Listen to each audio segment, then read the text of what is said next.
Are you sitting comfortably? Then we'll begin.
Hey everybody, and welcome to another episode of There's Still Time, the AFTN Soccer Show. I'm Michael McCall, and we're recording this one once again from AFTN Towers. We've got a packed show ahead for you, and I'm very pleased to say that in this first part, I am joined by regular co-host, Zachary Adam Meisenheimer. So how you doing, Zach? How are you and your family holding up? Doing well, Michael. Another week of hanging out at the house a lot, hanging out at the office very little. So in this first part of the show, we're going to have a little bit of chat about how the shutdown in football has gone around the world, although not all of football has shut down, and we're going to come to that in this part. So we're going to just have a roundup of what some of the governing bodies are saying in the various leagues. And there's some interesting stuff coming out there from how some of the different places are looking to deal with things.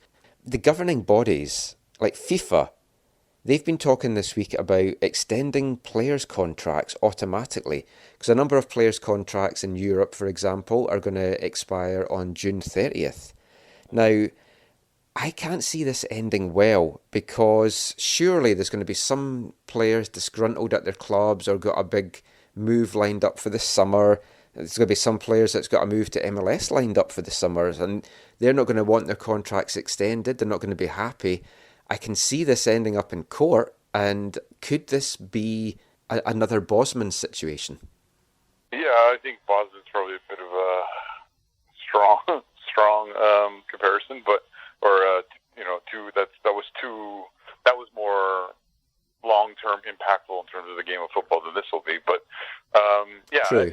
I wonder if they'll try and do something that creates an opportunity for those who were going to move to still move, and those who need the security of a contract being extended, particularly including some of the benefits or whatever, the insurance or health coverage that they would have connected to their contract still be in place, right?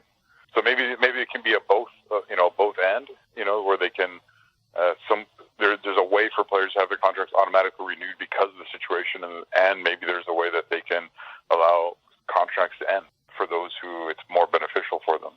It definitely is a concerning time in terms of what does this look like, because seasons have not been able to be completed, and the massive amount of uncertainty in terms of what's going to happen next year, right? Like in terms of I think you want to talk about UEFA and what they're going to their plan for the Champions League and stuff. Well, they haven't finished this year, so how does that work for next year and all that kind of stuff. Well, let's move on to what UEFA said. And on Saturday, they said that they're leaving it up to individual European leagues as to how they will decide to end their seasons, or whether they're going to want to extend it, carry it on indefinitely, just call it now. And I think UEFA's doing that because they don't want to be seen to be the people that are telling the clubs to do it. So in some countries, there's definitely going to be legal action taken. So they're kind of washing their hands with it in a way and just leaving it up to the leagues, which means it's the leagues that's potentially going to get sued and stuff. UEFA's good for kind of dictating to clubs what they have to do. And in a time like this, when you actually want and need some central leadership, they kind of wash their hands with it. Yeah, again, I think this is, you can look at this both ways. I think it would be nice to have just hey, yeah, let's point the finger to the top, and they made the decision. There's nothing we can do. But I bet you're right. Is that UEFA's legal department has looked at this and said, hey, let's not be the ones who are liable for the frustrations that might come out of this for clubs and leagues and players and all that kind of stuff. So they are opting to let they're opting to let their children make the decision for themselves and then to deal with the consequences. And so now federations and leagues will have to now decide what to do, which we'll talk about too how some leagues are making certain decisions right now that are different than the rest of the world. That I think you will see some creative ways to. I think one of the things that's potentially exciting is you could see some creative ways to end seasons or decide championships or decide titles, right? Like places like England or whatever, right? Like it's. I can't remember if it's finalized or whatever. I can't remember if the EPL or the Premier League has come out and said what they're going to do fully, but not yet. Where you look at it and it's like there was only one winner, right? But I think there are some other races in Europe that you could say, hey, maybe when this is all done, they have like a mini playoff or a final or whatever to say who won the 2019-2020 season. Well, the latest news coming out of the EPL today was that there's a plan to have massive camps held in the Midlands. All the Premier teams would go there, finish the season off by playing games, be put up in hotels, kept away from each other apart from playing the games, take place in June or July. It would be a mega TV event, and apparently that has the government backing, so we'll see if something comes out of that as well. Tottenham's Harry Kane came out today and said he feels the season should just be scrapped, but without saying whether he thinks Liverpool should be awarded the title, and you're still going to have some people that are saying, no, if it wasn't lifted, then they haven't won the title. And for a team like Liverpool, that's ridiculous. But yeah, elsewhere in Europe, there's a lot of tight title races. If we move over to like Germany, I mean, there's a title race there. There's not been a lot decided as to what's happening there yet. I saw on Twitter over the weekend, I thought there's a really nice touch that the 4 German sides that were in the Champions League this year, because obviously they get a huge windfall from that. So Bayern Munich and Dortmund, Bayer Leverkusen and RB Leipzig, it's like they are going to give 20 million, I think it was dollars, it might have been euros, but 20 million to help out Bundesliga 1 and 2 clubs that are struggling financially just now. So, I mean, that was a nice touch. Yeah. It's 20 million euros. And this is like, I know lots of people rag on clubs like Bayern for how they use their financial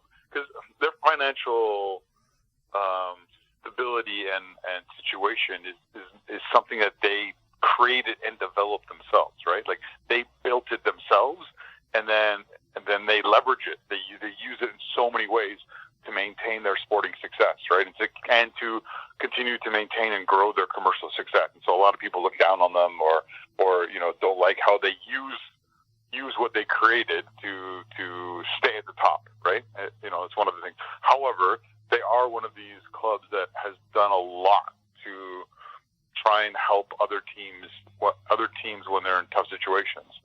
They helped FC St. Pauli in massive ways stay alive in the times where they faced certain demise. They've helped their own arch rivals in 1859, as we like to call them, or 1860 Munich. They've helped them in a number of different ways when they didn't have to. But for the betterment of football in the city and in the region, they have done a number of things financially to help them. And so them doing this is not surprising. I'll give you a couple of examples, Michael, what they're doing as a club themselves beyond this collective action with the Champions League side. The players and the board members have waived 20% of their salary already, and the club itself has donated already 10,000 euros to the Munich Food Bank, just to kind of just help in their own city, in their own community. Nice, yeah. I think you'll see that continue and grow if things continue in a difficult way in all this. One thing I want to say is, well, people have time. If you have time, if you have Amazon Prime, you really should go and watch the Borussia Dortmund show that's on there that follows them. I believe it's last season. I believe it's the 2018-2019 season, and it gives you a great insight into them as a football club, not just of that season, but of their history as a club. And you'll see an example of a lot of things from the German perspective, of German culture and German football stuff. So the conversation around Hoffenheim and Leipzig and those kind of clubs and how they run differently, there's some really great insight into that, because Borussia Dortmund was the first German club, and it might be the only German club who ever went on the German stock exchange to help it raise money, and how that was not good for them as a club. But basically, Dortmund talks about the history of them as a club and how they almost died because of kind of straying away from the traditional approach to German football and it being a community-based thing, and how they were saved. And it's really interesting to look at that. So if you're interested in German football, make sure you go and watch that. Yeah, I'll check that out myself. Yeah, they have quite a bit of football content on Amazon Prime. It's surprising, actually, how much they have. I mean, there's the Man City, similar kind of documentary series of Man City's season from a couple seasons ago. The All or Nothing? Yeah. And then they have all these, like, a bunch of the World Cup retrospectives and stuff. Like, it's really, really intriguing. Well, we touched on the Champions League there, and something else which UEFA have said this week is if they're thinking that if clubs cannot finish their current season and like declare champions and who's going to be in what spots, then they won't be allowed to take their place in the Champions League next season, which is kind of again forcing these leagues to make a decision. Yeah, and it's weird. It's weird because I mean, you and I were talking before we pressed the record button. We're like, what is this all going to look like months from now, right? Yeah. Like this is, when you look at what's happening in the parts of the world where the virus hit first, right, and how they're still not they haven't gone back to normal fully yet, right? And how many months has it been? Like 4 or 5 months? Yeah, I think December was kind of the first real outbreak. So like 4 months, right? And so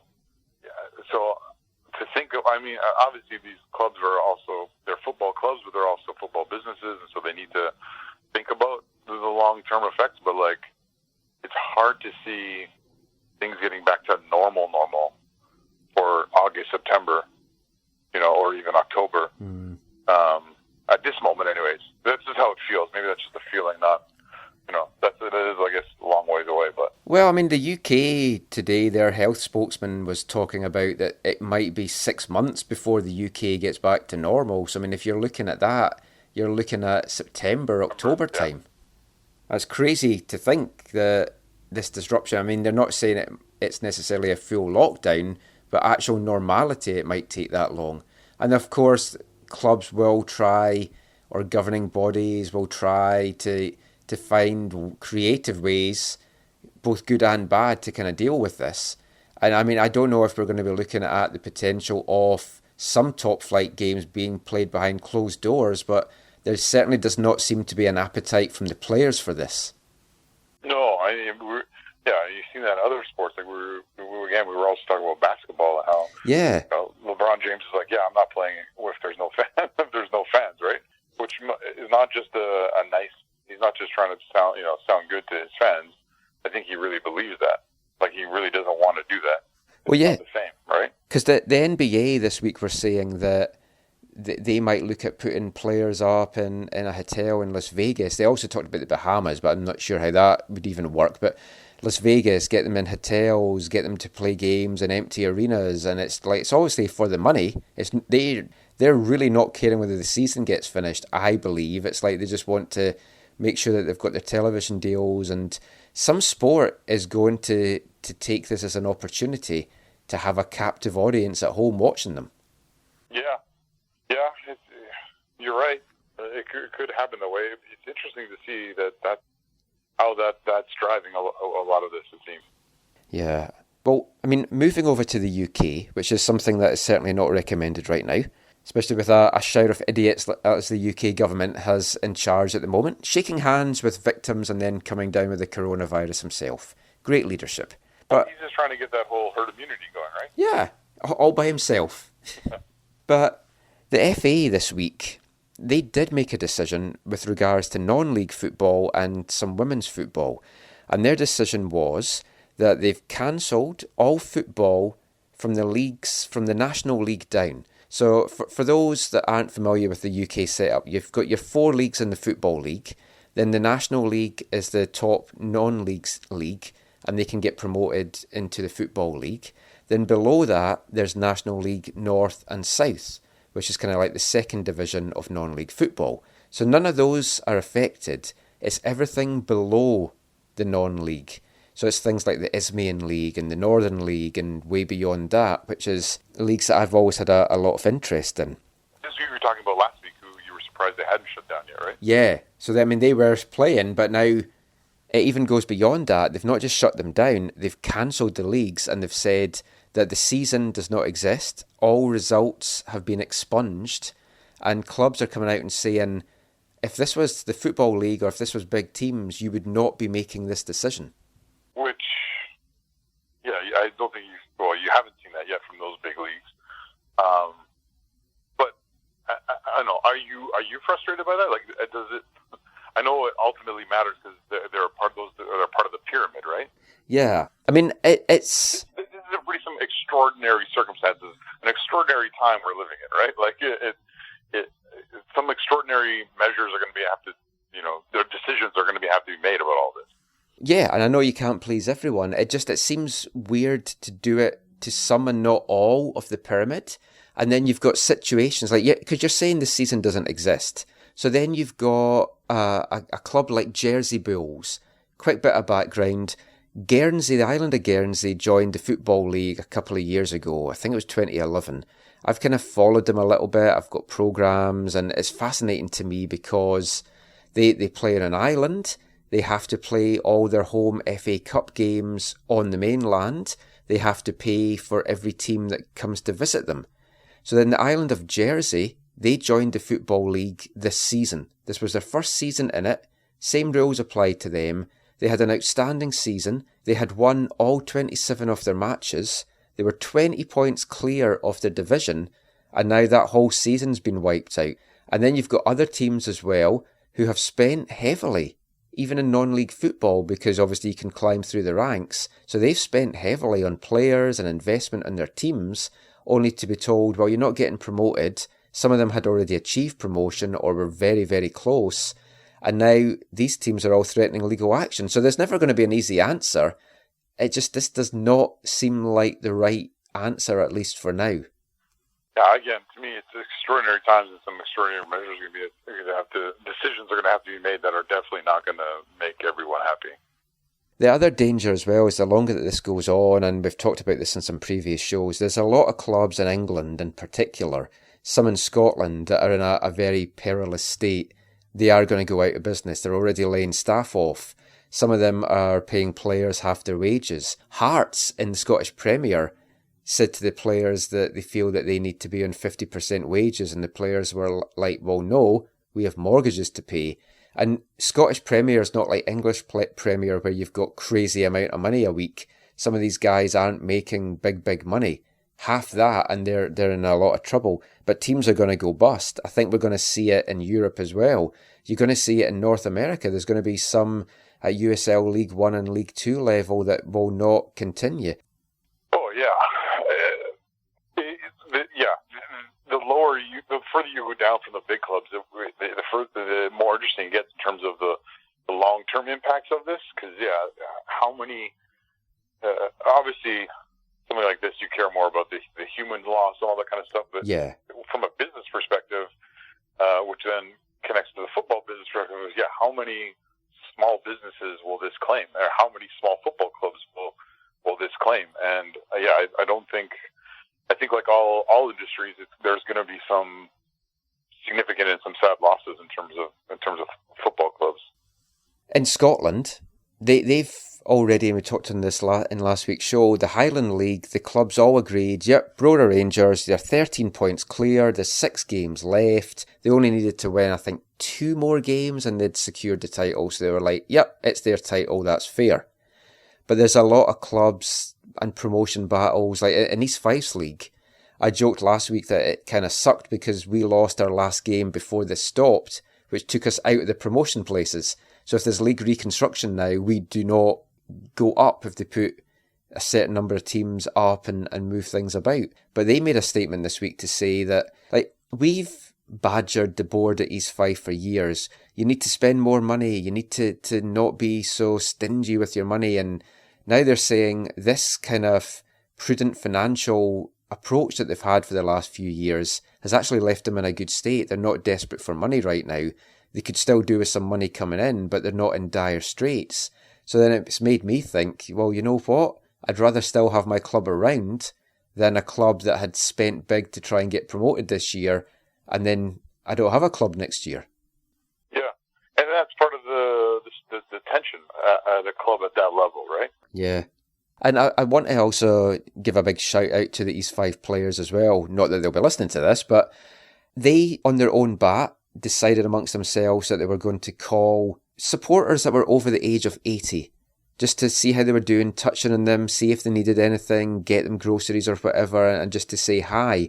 And the club didn't tell them to do that. They decided they wanted to do that themselves. And there's been lots of little stories. You talked there about food bank donations from clubs and stuff. There's a lot of clubs doing things like that, and it just shows you how important football is to local communities. Interesting. That's pretty awesome. Although one of the East Fife players did tweet out that he had spent a very uncomfortable few minutes speaking to a Mr. John Anderson, who was very abusive to him, and it turned out it was one of his fellow players winding him up. And the other player recorded it, and he said, we can't put it out because we'll both probably get sacked by the club for how the conversation went. But last of all in this part, let's move back to mainland Europe. Again, something not recommended right now. But we're going to go to, of all places, Belarus. So whilst all the other leagues in Europe are not playing just now, the Belarus Premier League now have, like, the whole world watching them because they're still going. They don't have a lot of cases of the coronavirus there right now. Their president's being very blasé about it in some ways. And you kind of wonder if they're going to get hit because they are not taking proactive measures. So the Belarus League is still going. There was a Minsk derby yesterday that had 3,000 fans packed in. I saw some photos from it and it was like incredible. And they're only 2 weeks into their season. They only started last weekend. So they're still going. And they've now sold broadcast deals to countries like Russia and India. I think Australia signed a deal with them. So, I mean, they're wanting to keep going now because the whole world of football is watching their players and watching their league. It is kind of crazy. You like to think, right? Like, yeah, that a whole bunch of people around the world are really watching the Belarus shit. I know everyone's now an expert in Belarus football. Clubs are starting official English Twitter and there's Facebook pages, and I don't know how long things will go as normal there, but they've no plans as of right now to cancel anything. Everyone at the stadium that dealt with the public were given gloves, and that's basically all the precautions that they've taken. Yeah, I assume all the dodgy betting people also are going to have a lot of options on these games. Oh yeah, that's the only thing you can bet on now. I never thought of that. That's a good point. What I did do though is I worked my way through the league table to decide which team I wanted to support. I was going to go with Dynamo Brest because I'm a bit of a Brest man myself. But in the end, Dynamo Brest are 5th. I think they're also the defending champions, so I didn't want to go for them. So I'm going for 6th placed side, Slutsk, because who doesn't love sluts? Oh my goodness. I was very disappointed though to find out it's actually pronounced Slutsk. So yeah. There'll always be sluts to me. They do play in blue and white, so there's your Whitecaps connection and Scotland connection. They don't have any Canadian or Scottish players. I've checked out their roster. They've never been a high finisher in the league. I think 9th. They only reached the top flight in 2014. They'd always been lower league before that. So I'm liking them. I hear as well that Sluts are very good at handling the ball. Their ball distribution is fantastic. They like to be on top, and I'm worried about whether they're going to go down or not. What do you think? Somehow I knew you were going to ask that question. Hashtag we are all sluts. I might call this episode We Are All Sluts. I've spent today checking out their website. There's a Facebook page that's been set up by some guys in Australia. They're working with the club. They're doing a GoFundMe for the club. And then they're also selling merchandise, one of which is a T-shirt that just has the badge on it and it says, We Are Sluts. So obviously I'm ordering one of them. $28.95 Canadian for short-sleeved, $34.95 for long-sleeved. Is it a jersey or just a shirt? Just a shirt. I've not been able to find the jersey yet. The club are working to try and get merchandise available now because the demand has been incredible. They were not expecting this at all. And obviously with a name like that, so many folk around the world are like, yay, let's support them. Oh, my. It's good to have some football to watch. I haven't worked out quite yet how I'm going to watch it or where it's streamed. I'm thinking a VPN is going to be of use, and I'll sort something out and I'll tweet it out so that everyone can enjoy our Slutsk. Yeah, everyone's going to love that. Yeah. Mon the sluts. Anyway, that is a roundup of the leagues. Obviously, we've not looked at North America yet, but we're going to look at that next. But before we do that, I'm going to play some audio from Whitecaps CEO Marc. He did a video conference call this week with some media, just talking about the impact that this has had on the Whitecaps, on MLS, and some of the ways that they've been dealing with things as well. So let's hear now from Whitecaps CEO Marc.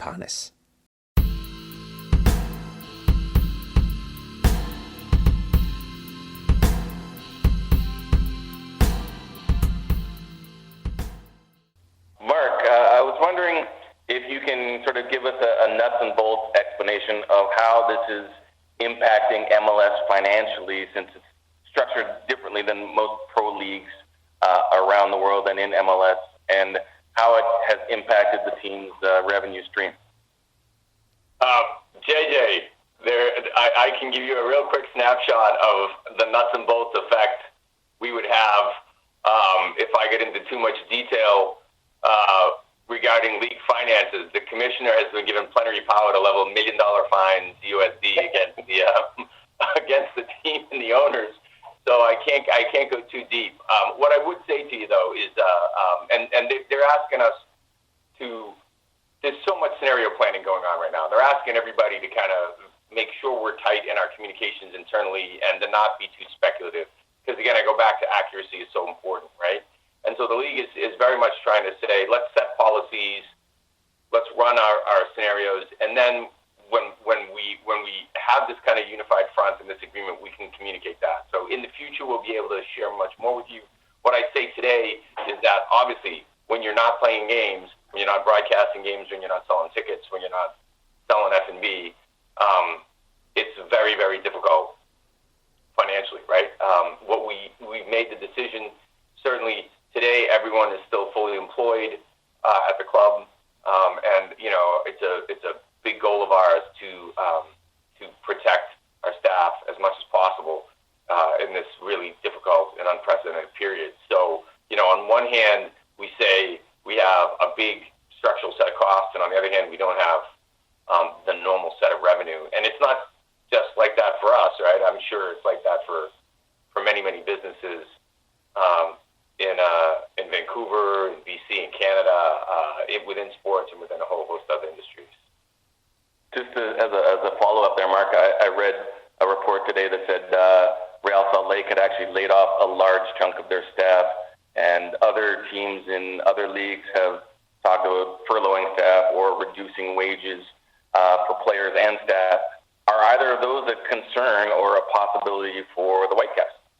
You know, I was on a call this morning that had a number of teams on it, and Real Salt Lake was on that. It was the issue we were talking about. We're all trying to understand where we have commonality of issues and where everyone's market specifically is different. For example, in the approach we would take in Canada would be different than one in the States, particularly around medical insurance and some of the social insurance like EI and so forth. So where we're talking through all that, I did not hear specifically from Real Salt Lake that they had gone ahead and laid off staff already. So I'm not sure that that's accurate. I'm not saying it didn't happen; it just didn't come up, and I'd be surprised given the nature of the conversation we were having. different teams are taking different approaches right now. It is so fact-specific on, some organizations own multiple teams. They own their own buildings. They have, some don't have academy systems. Some like ours have academy systems. So we're all just trying to work through it. I think an internal mantra we've had is let's try not to make decisions 3 times if we only need to make them twice. And what does that mean? It means we had an initial set of planning that's been scrambled because of the health pandemic. Okay, can we be very thoughtful where we are now and try and look at the next set of steps that we're going to take, not in terms of, what can we do for April 1, but what can we do, across the coming weeks and months? How can we put something in place that has optionality and flexibility, and how can we do it in a way that we can communicate it back internally to, as Dr. Jim had noted earlier, that can be accurate and kind of take the boil off some of the anxiety that people may have. So we're working through all that in real time. I think I said to you guys on the 12th, man, there's just no playbook for this. There's just no right answers, right? We're trying to do the best we can and get to a good result. And we're going back and trying to fix stuff that we may not have got right, or that we did and we'd like to try again at. We're doing that on a daily basis, internally. It's ongoing. Now, the other question, Marc, it's kind of concerning the league, because obviously they're giving dates, like there's a training moratorium to the 27th, and then the league's suspended till mid-May. Do you know the rationale behind why they're actually putting dates on it, and they're not just saying that everything is suspended indefinitely? I haven't been privy to the conversations on that specific issue. I haven't. I think that, being able to be accurate is obviously so important in what we're trying to do. And so I think they're making sure they're putting out accurate data, contrasted with indefinite, maybe less clear data. But I haven't been privy to those conversations. I don't know the answer to this. I've kind of been out of touch, but I had heard a few days ago that the team was still taking season ticket money out of fans' accounts, like getting payments for that. I was just wondering if that is the case and how that mechanism is going to work when we don't know how many games are going to be rescheduled or not. It's a good question, JJ. We did run the March 15th payment. That was right at the very front end of this. Teams have subsequently done April 1 payments were on a time frame to April 15th. We're working through all that right now. And so we're trying to be thoughtful about it and very considerate to our fan base. And at the same time, we're still scheduled to play an entire season. So that's the balance, right? The schedule has been postponed while the league is suspended, but we're supposed to be back playing a full year. So we're pointing towards that. But I can tell you that it's one of the things that we're looking at very hard, or very closely, rather, is a better way to put it. We're looking at it very closely on how, what our approach will be going forward. So with the idea that you're still going to play a full schedule, I imagine with the amount of data that we now have on the coronavirus and the trajectory, you'll have a better idea of when that might not be feasible? Sure. So JJ, just to be completely candid with you, right? Like, we're running our scenarios. The league is running it. The league has told all the teams specifically to be following league guidance. And so how this works is we typically will get on calls and we'll share it. We'll talk it all through and we'll come out with a unified approach. But they're doing this to make sure that 26 different teams are communicating 26 different messages plus a league message. So we're gonna defer and fall in line on that. We think it's better, and to be very clear, we don't think that we're sidestepping anything. We think it's better for our fans to have one unified message going out across the league. So have there been discussions already looking at the different scenarios to see if the league returns in June, what that would look like? If it returns in July, what that would look like? August, September? I know you can't go into what the that far that you've looked at what a league would look like, what available dates there would be? Sure. I'd answer that question with a question, which is there a business out there that isn't saying what happens if we can open the doors again in, May, June, July, August, later, whatever. Like, everybody's trying to do this type of contingency planning. We're no different. So we're trying, for sure, to figure this out. And I think Dr. Jim said it best. What we were thinking a week ago has evolved so quickly, relative to the situation that it's taxing trying to figure this out. But we're trying to. So yeah, we're trying to think through as many different possibilities as possible, and how we would address them. And at the same time, you can go down rabbit holes, right? Where you get too lost in the what ifs. So it's really running a balance between planning for what we have in front of us right now, and also trying to look around the corner a little bit, see what might be coming.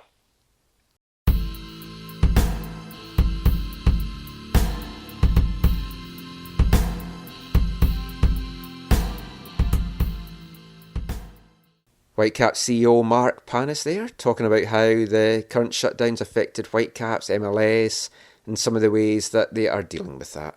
You can hear the full conference call that he had with Dr. Jim Bovard, the Whitecaps Chief Medical Officer, if you subscribe to our extra podcast, so check aftn.ca for that. And who would have thought there was a conference call that mentioned East Fife, and I was not the person that brought the team up? I knew you were going to say that. I was very impressed. He has gone up even more in my estimation for not just name-dropping East Fife, but knowing that they played at Bayview. He knows how to get to you, Michael. Oh yeah, he's completely won me over now. He's my hero of the year when we do our end-of-season awards. Although we did that 2 weeks ago, and I kind of feel that they're still going to be quite valid. That's true. Although not if you listen to Don Garber. He was on ESPN this week, still talking about they're going to be playing a full 34-game season, which I know the shutdown's only till mid-May. I worked out last week that they've got until probably about August to be able to fit in a 34-game season. We're playing twice a week. It just feels crazy to be talking like that. And as I asked Marc there, I would rather MLS just said, we're suspending things indefinitely, and not to put an end date or put a date off. We're just suspending it until May 11th or something like that. Yeah, I mean, the next thing they say, it'd be kind of surprising if they put another date on it. Like you said, it would make more sense to say, hey, things are off indefinitely until we, can better assess what's happening in the rest of society around. Well, yeah, because, payments are still being taken, and until the league says there's not a 34-game season, then, I don't want to say rightly that clubs can still take it, because there's also kind of the moral aspect as well of if folk are struggling financially, should you maybe put it on hold? I don't think MLS clubs are like maybe UK clubs where they need this money to be coming in right now, although maybe some of them are. Maybe we don't know exactly what kind of perilous state some of these clubs are in, and they need this money coming in to pay wages. Well, here's the thing. Like, Vancouver doesn't need it. You're right. Some clubs in MLS, sure. Well, but that's not even true. Sorry. No, well, see, the owners are rich, but are the clubs? That's the question. Well, but that's the thing. The owners are the clubs.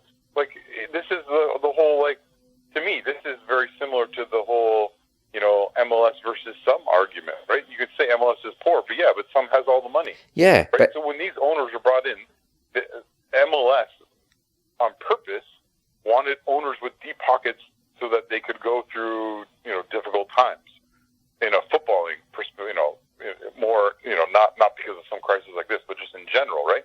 They wanted owners with deep. That's why Greg Kerfoot wasn't allowed to be the only owner of the Whitecaps. He had to bring in other owners, right? This is my understanding.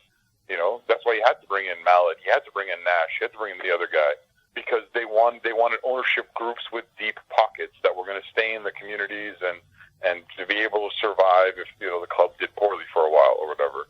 And so the news that we've heard out of Salt Lake, and I've also heard out, I believe it was Minnesota, who have there's been quite a significant letting going of their staffs is pretty concerning because, I can't speak about Minnesota so much, but Salt Lake for sure.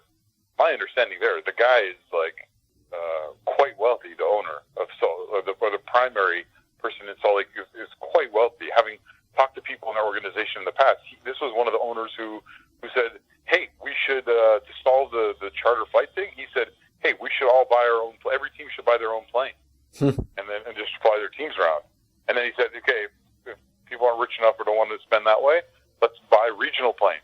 Yeah. So, and whatever. So there's no shortage of, I don't think there's any shortage of money in the owner's pocketbook. And I'm not saying, the club should bleed him dry or bleed the owners dry. No, but there's a moral responsibility, especially when expansion fee money is obscene and it's going to the owners. Oh, exactly. So how much did they take in this year again? Is it 300 each? 250 or 250 or 300, yeah. Yeah. So they brought in $600 million, and they're going to lay off the front office staff who make $50,000 a year or less. Yeah. This is where the optics of a league like MLS. This just does not look good, right? This is poor.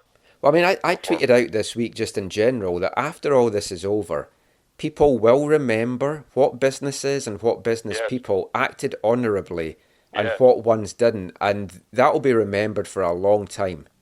Totally.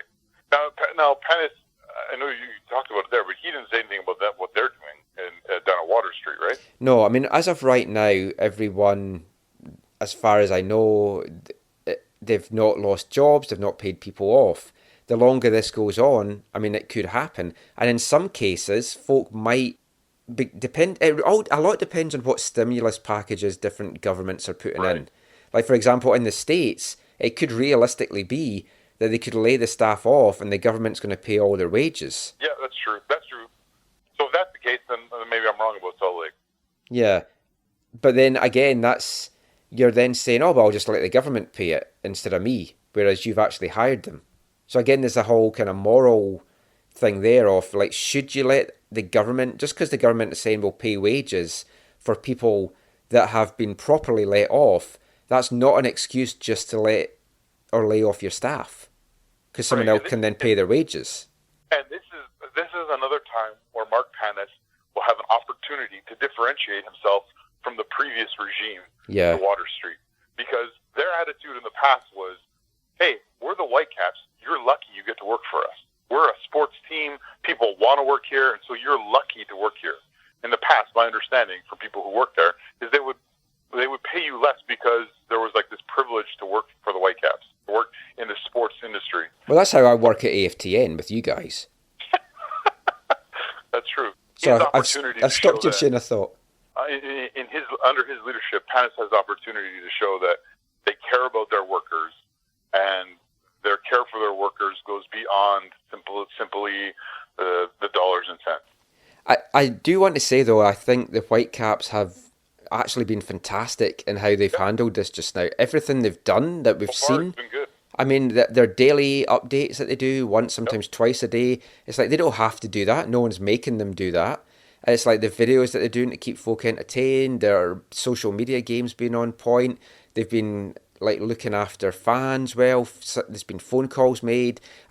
Someone that I know got a phone call from his ticket rep who I think it might have been an email from the ticket rep. He just wanted to check in and say hi. I mean, he'd already sold the tickets. There was no need to do that. And said, if you need anything, or even if you just want to talk about football, get in touch, happy to do that. So, I mean, stuff like that's fantastic. Yep. And I've been very impressed. But, I mean, They've done a lot of things well with this, you're right. Yeah. And again, new regime. And it's I think... I know it sounds like we talk up Marc Panis so much in this show every week, but I think it's just because we've been so used to, last year was a PR nightmare, and how things were handled in the front office just in general was not good. And it's just been such a refreshing breath of fresh air, as I keep saying, that what might be normal for a normal business, all of a sudden you're like, wow, that's fantastic, I'm really blown away by it. Yeah. But one thing, I mean, we talked about this just before we were recording. I've been thinking more about the MLS season, and I see other folk have kind of tweeted about this week or had discussions about this. I genuinely can't see football getting back played before July or August, and it might even be later than that. One question which I've been kind of toying over in my mind is, what happens if the US does open for business, but the border is still closed, or there's still travel restrictions? How does that affect the Canadian MLS teams? Some folk were debating, saying, well, they'd have to set up shop and play games out in the US. Well, that's not going to happen, because you're going to have like immigration issues, and you're going to have visa issues potentially, and also just general operations of how can a Canadian front office person go and work in the US and stuff like that. What I think is more likely to happen is if MLS restarts, it could restart without the 3 Canadian MLS clubs, and they just get frozen out for this year.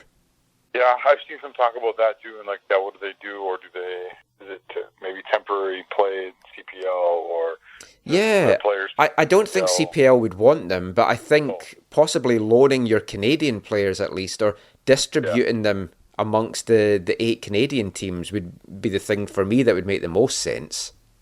There could be an awkward conversation coming when it's like, yeah, okay, certain things can happen, but borders aren't open, for example. Yeah. And so then, I can genuinely see that happening. I mean, we've always joked, not joked, we were quite serious about how MLS as a league doesn't really care about Canada. Yeah. This could be just another example of how little or how much that's true. It kind of makes me wish TFC had won the MLS Cup, because if this happened, you're like, well, your defending champions aren't allowed to now play in the league this year. But I mean, I genuinely could see this being a situation, because I mean, even you've got the situation in the States. Right now, there's different rules between the states, and like even in Canada, there's different rules between the provinces. You've got Ontario and Quebec in lockdown, and elsewhere's not. And you do think that the thing that's going to come back to normality first is domestic travel. And I mean, I'm happy to see the borders closed for a while until this really gets under control. And yeah, it's going to impact football. It's going to impact the Whitecaps. So folk might have to get creative. Well, you could just say to the 3 MLS teams, okay, play in the CPL. But the difference in budgets, I mean, you've got Lucas Cavallini alone that is more than what the budget is for every single CPL team individually. Yeah, I mean, there are some barriers to that, right? To these players being loaned out, or what does that look like? But this is a conversation I think we'll have greater detail down the road. Yeah, I mean, pure speculation just now. Yeah. So, I mean, yeah, a lot to think about, and it's such a fast-changing thing as well. I mean, things we've talked about 2 weeks ago now just seem so out of date, and that's why we're recording these shows still on a Sunday. They're not going out on the radio to the following Sunday, because CITR needs 48 hours to be able to put everything together to get it programmed in the system. But recording something on Friday could mean by the Sunday anyway it's redundant. I know by next week it could still be redundant, but at least it keeps it fresh for when the podcast comes out. This is obviously a very long podcast that we've got for you this week. But that's it for this part. Just before we go, I just want to thank Zach for joining us all the way from his bunker in Abbotsford. Just before you do go, Zach, let us know where people can find you online. Yeah, on Twitter. I'm probably tweeting less these days than normal for some reason. It's kind of good to stay off Twitter. You can find me at Zachary AM. Pleasure as always to talk to you. I hope you and your family continue to stay safe and healthy, and maybe we'll do one of these Zoom podcasts one day for YouTube or something. Oh, that would be fun. Okay, thanks so much, Zach. We'll talk to you soon. Thanks, Michael. We'll be back with part 2 of this week's episode, where we're going to be hearing from a former Whitecap and a current Whitecap. We'll be back with that after this. Hi, I'm Marc dos Santos, and you're listening to the AFTN Soccer Show.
Welcome back to the AFTN Soccer Show.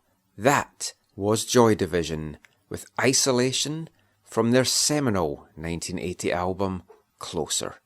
And I was joking with one of my friends back in Scotland, Marc, who is part of the band 13 Tombs, who were our October Artists of the Month. And he was saying that he wonders how many kind of punk bands or metal bands are going to come out of this crisis called COVID-19. I'm just wondering how many bands are actually going to be covering stuff like Joy Division's Isolation, because it really sets the mood. It's kind of that downbeat kind of song, so makes a lot of sense, I think, for a lot of people to cover that just now. Hopefully everyone is dealing with their social distancing and their self-isolation okay just now. We're here at AFTN to try and help you get through that isolation just a little bit better, with a little bit of entertainment for you, both here on the podcast and on the site, aftn.ca. And I threw a question out on Twitter this week, just asking Whitecaps fans if you could be quarantined with one Whitecaps player, past or present, who would it be and why? Now for me, I would go with Greg Klazura, partly because of the medical aspect. If anyone remembers Greg, he was a trained and qualified doctor, but also he was a really fun guy to hang out with. He was always a good laugh at training, and I think he'd be very entertaining during a time like this. So I want to read through some of the tweets that we got just now, and we got an absolutely fantastic response to this one. So I'm going to try and go through as many of them as I can. AFTN writer Jake McGrail said Alphonso Davies, just so that he can become TikTok famous. Jerky21, he said Christian Teixeira, because he'd leave the most space. Definitely would. Probably eat less food as well, so that's also a good thing. My fellow TSS and UBC commentator Gideon Hill said Jay Demerit, always a nice guy to talk to. And it kind of really depends what you're looking for in answer to this question, but a lot of people did go with people that they'd actually want to spend time with, as opposed to maybe being useful in one regard or another. And that is important, because if you're cooped up with someone for 14 days, you want to make sure that you can get on with them, and also that they're a lot of fun. And of course we didn't specify Whitecaps MLS players. So hello at Backsteffer and Ben Cooper Whitecats at Ghost Beers, they both said Christine Sinclair, because she's the greatest of all time. Both of them using a goat emoji as well. AFTN writer Chris Corrigan, Salish C86. Eric Hasley for me. Actually, ping him and see if he would hang with us. Also Jordan Harvey is always good for a chat, as is Kai Kamara, Gershon Kofi. I'd also want to be part of David Ousted's book club. Octavio Rivera would be great to be quarantined with, because you'd never see him. Harsh, but fair, Chris.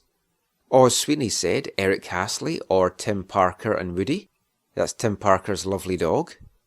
Fully Aroused said Andy O'Brien for somebody to drink with. And that got a fantastic response. Lots of people liked that. Marty McDermott, the Whitecaps kit man, said he would join him for that drink. Andy O'Brien himself replied with crying emoji faces, and Joe Cannon liked that.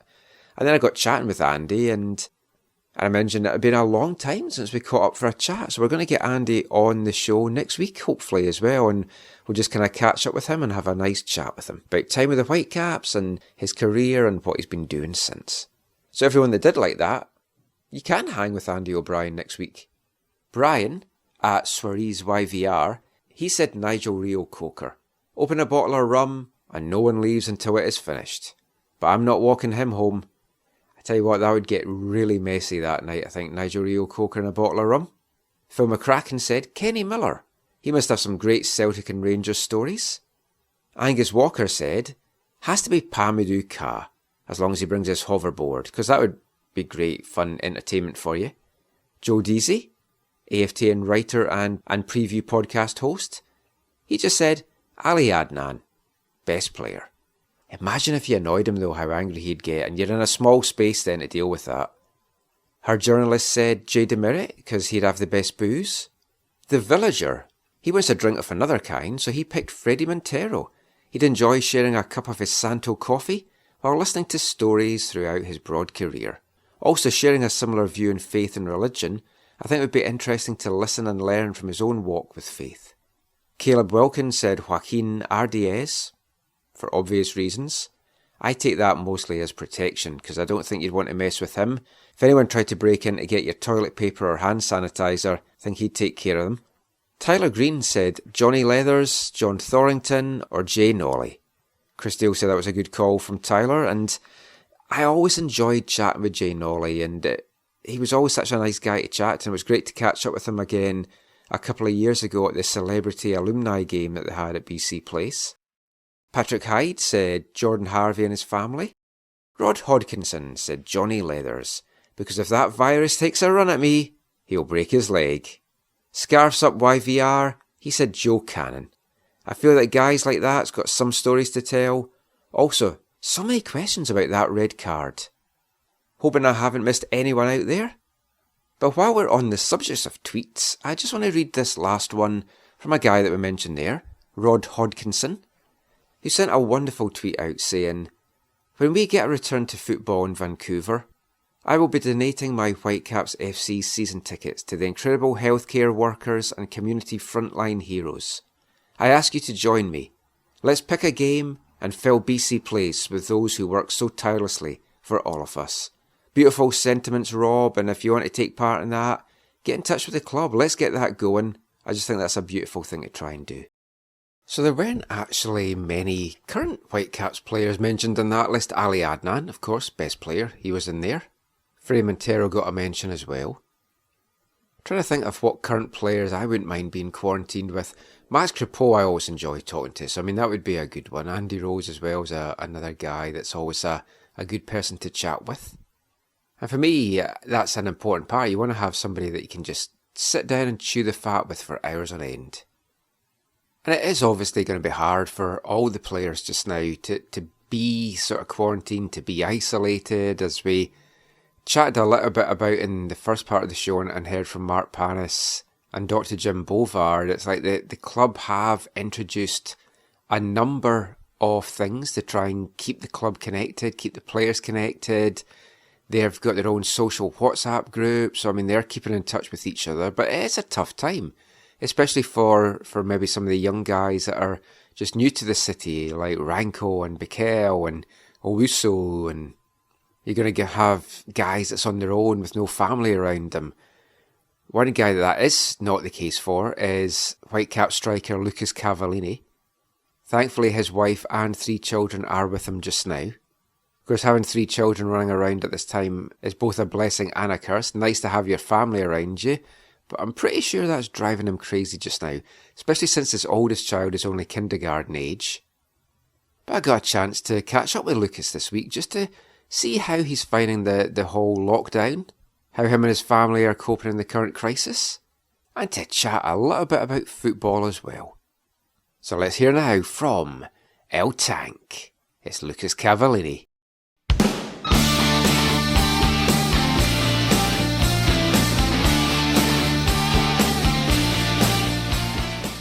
So, Lucas, first thing to ask you is, like, how are yourself and your family doing at this time? We're doing good. Obviously, we're obeying the rules. We're staying indoors. Since I have a lot of I have a big backyard and stuff like that. When it's nice, when the sun's out, we like to get outside a bit, get the fresh air. Just try to enjoy things. Try to keep the kids busy as well, and we try to keep fit as well. So everything you just do at home. Yeah, I mean, that was one of the things I was going to ask you. It's like, you've obviously got a couple of young children. How do you keep them busy at a time like this? Yeah, well, here you have to be their parent, their teacher, their, gymnastics teacher, everything. You have to be all those roles in one. So, we try to keep them busy, There's I had to order a lot of stuff on Amazon just to keep them busy, like maybe a bicycle or stuff like that, scooters. Yeah. Just so they can be outdoors as well, because I said I have space for them to be, and better to be at home than going now. Well, now we can't be really outside, like in public areas, so it's better just to stick at home and have fun. I try to keep them busy, a lot of activities, and not only just having fun, but my oldest is in kindergarten, so obviously she's losing a lot of school now, and I'm just trying to help her with her reading and writing and stuff like that. Me and my wife are doing that. So you know, you don't want to get too far behind from all this missing school and stuff like that. But everything's good. And I mean, you're lucky because you're here with your family, or at least your wife and your children. But obviously, you've got family elsewhere in Canada, and you're going to have like friends in South America. Are you keeping in touch with them? Has it proved kind of a little bit difficult to get updates as to what's happening in those areas? Yeah, every country's in a different situation. They're obviously they have their own laws. They have their different types of lifestyles and stuff like that. Obviously, Canada, Canada is a really good country to live in. They're doing what it takes to get past this situation. But I've been speaking to friends, to old teammates that are living in other countries, and it's not the same as it is here. Like, the people don't respect the I guess the social distancing and staying in their homes. It's not like here at all, but eventually things are gonna get worse, and I don't know. They have to be more respectful and obey what they're trying to tell us on the TVs.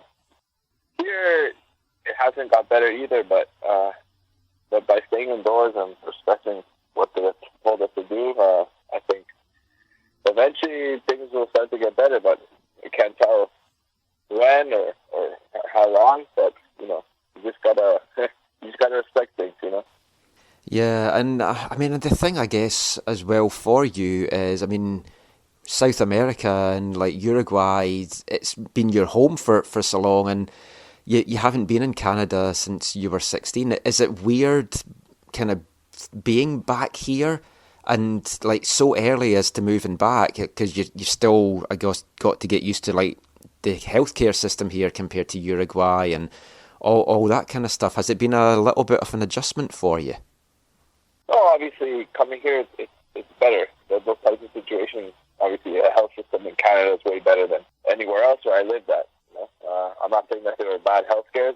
It's just, Canada, I always loved their health system and how they treat us. And obviously the club has really provided us with everything. And if we have any doubts or any concerns, like, we have somebody to speak to, and he can help us out right away.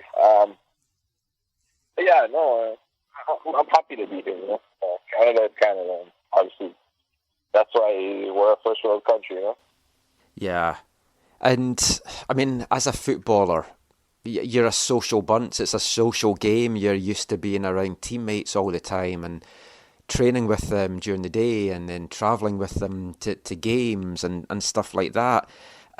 All the isolation, how has that kind of been for you personally? Has that been a little bit difficult to get used to?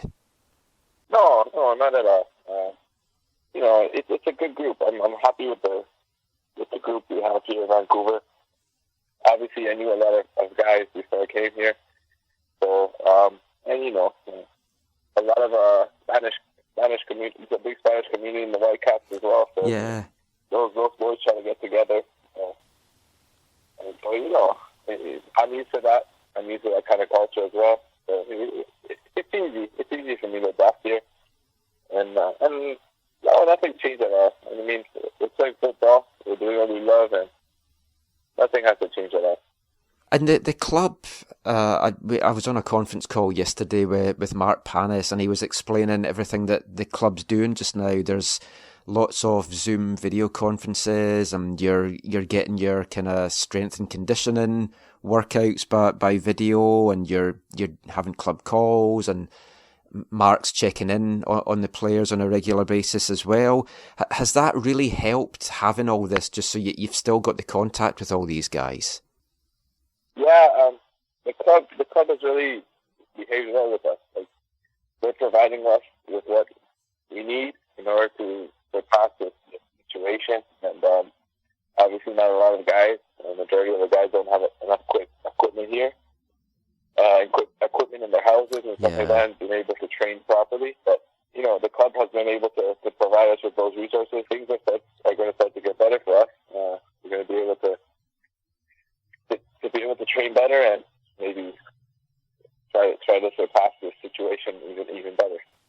And what are you doing to kind of keep fit yourself just now?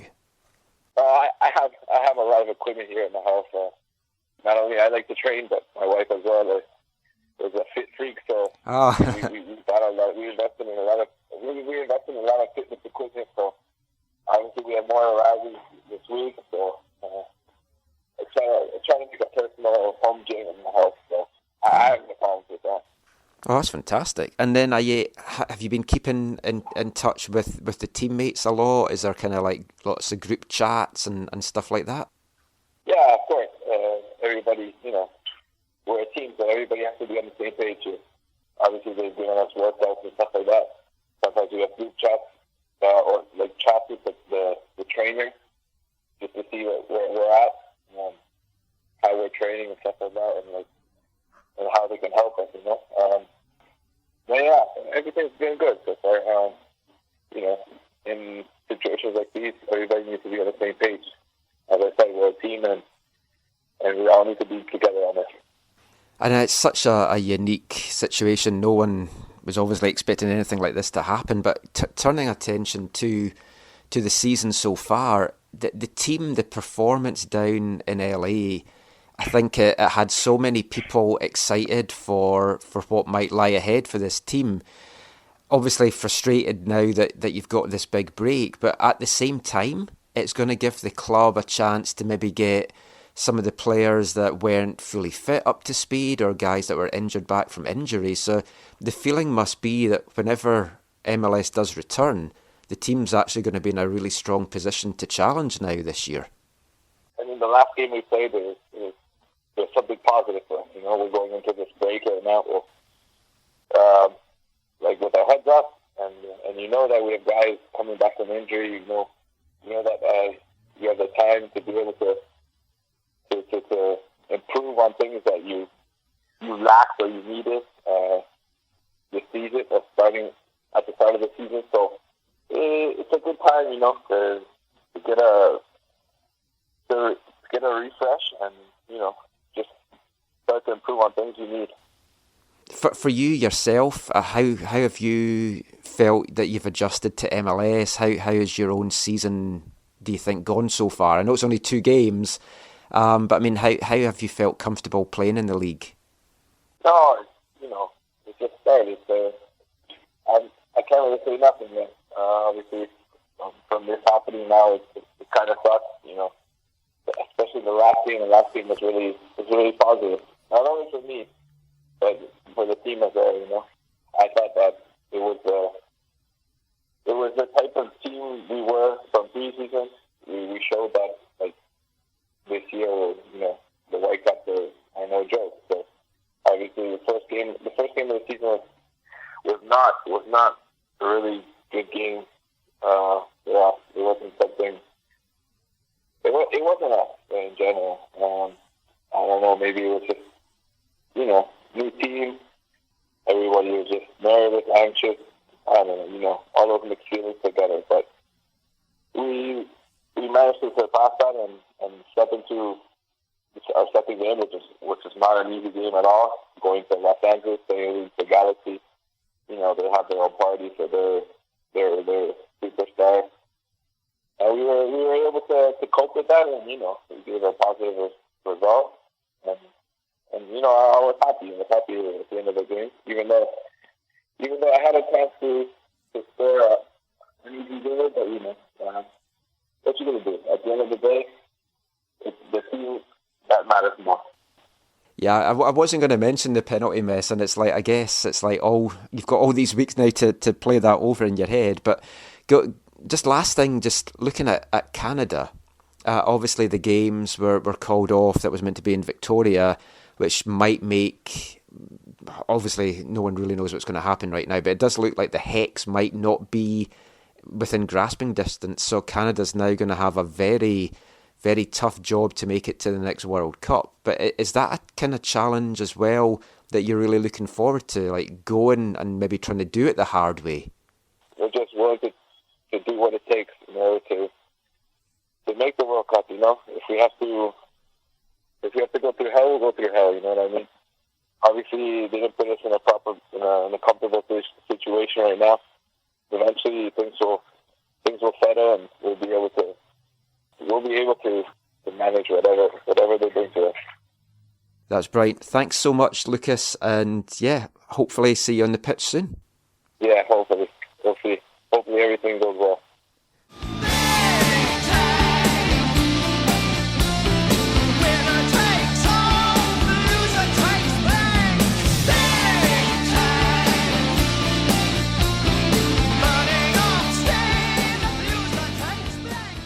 Lucas Cavallini there, making good use of his time just now during this isolation and quarantine period, but just itching to get back on the pitch, I'm sure.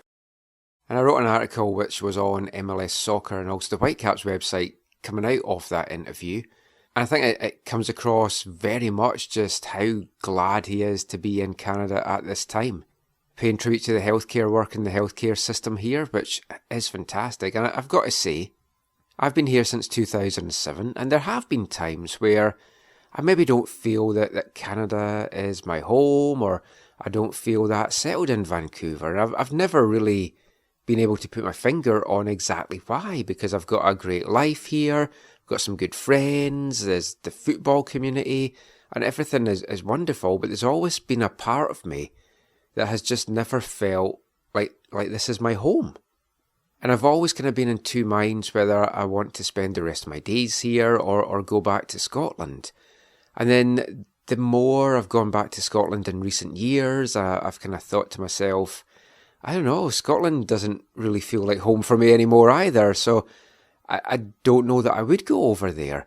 And then I was back at the end of January, start of February, and again, just seeing how austerity has kind of hit there, and just all the health cuts and cuts to other services, and people just seem so miserable. And I talk to my friends and they're all like, oh, you definitely don't want to come back and live here. But it's your home, and you feel, well, part of you really does want to. But then a crisis like this happens, and you see how Canada have dealt with it. You see how the Canadian people, on the whole, have dealt with it. And then you look at the idiots that's run the UK government and just the shambles that everything has been over there. And I've got to say, I've never, ever, in my 13 years of living in Canada, been more grateful that I live in this wonderful country right now. And Lucas Cavallini certainly feels the same. He'd been playing his football in Mexico and Uruguay before that. And I mean, Mexico itself hasn't been too badly hit just now. But there's a lot of countries in Central and South America that have been hit just now, or the crisis is growing there and the numbers are growing there. One of those countries is Costa Rica, where they've been having kind of rolling blackouts and internet's been going down, hospitals are losing power, and just social order has broken down as well, because there's a lot of poverty there. Folk are struggling with getting food and work, and it's another situation that when you read things like that, it just makes you so grateful that you are living in a country like this. And of course, a former Whitecaps player that used to live here, now living in Cincinnati, from Costa Rica, is Kendall Waston. And FC Cincinnati put Kendall and Greg Garza up on a video conference call on Friday morning. And it was a very enjoyable chat. I had the pleasure of being on that call, catching up with Kendall. First time I've actually caught up with him since he left Vancouver at the end of the 2018 season. So I want to bring you a little bit of that call just now. Mostly it's the questions which I asked Kendall and some others as well, like Pat Brennan, Manuel Veth, Tyler Snapes. But I've also included a couple of Greg Garza's questions and answers in there as well. And I would have brought you more from Garza, because I find the whole thing fascinating. And we might bring you that either maybe in an extra podcast or a future show as well. But I thought the vast majority of our audience are more going to want to hear from Kendall. We've got a packed show, which is already overrunning, and we're only in part 2. So just going to bring the chat with Kendall. We talked about the situation in Costa Rica, how he's coping just now, keeping fit, and just his mental health of him and the fellow players, and just what the league might look like when it comes back and when they think that might happen. So let's hear now from FC Cincinnati's Kendall Waston.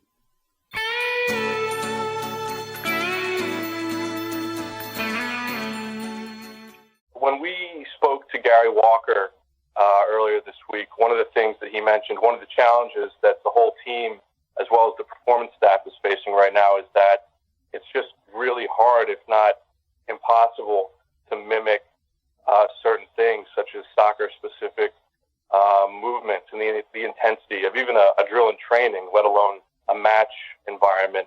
Is there anything, Greg and Kendall, that you can do to get close to that kind of intensity, those kinds of sharp movements?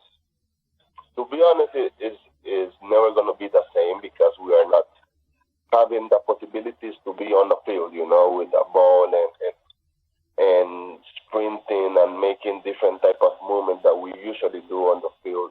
But we try to make different things, different drills that Gary and us, and as how Greg says, they send us on the emails, because we have cleared that as soon all of this situation get over, the season is going to come very quickly. We're going to have a lot of games during the week. So everybody has to be like the sharpest possible to get in just straight on it. And yeah, it's never going to be the same.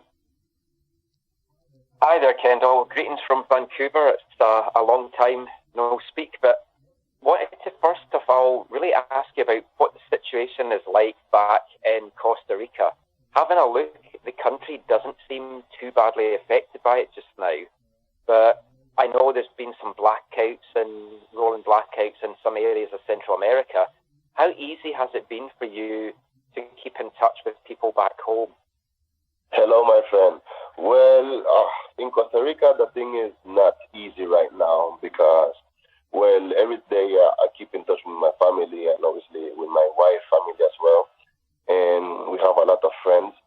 So, like, every single day, the thing is getting more complicated. Like, for example, today we heard some news about some bad situation going on because there's a lot of people or families with no work because they have their jobs, they have canceled their contracts or whatever. And now there's a lot of people without no money because a lot of them just work day by day, to gain their money. So there is now some situations in the street that robberies or stealing things. So all of this situation is getting more complicated. And my second question, again, kind of on the communication aspect. Obviously, you're one of the leaders of the team there in Cincinnati. We were having discussions here in Vancouver the other day about making sure that the mental health of the players is really good.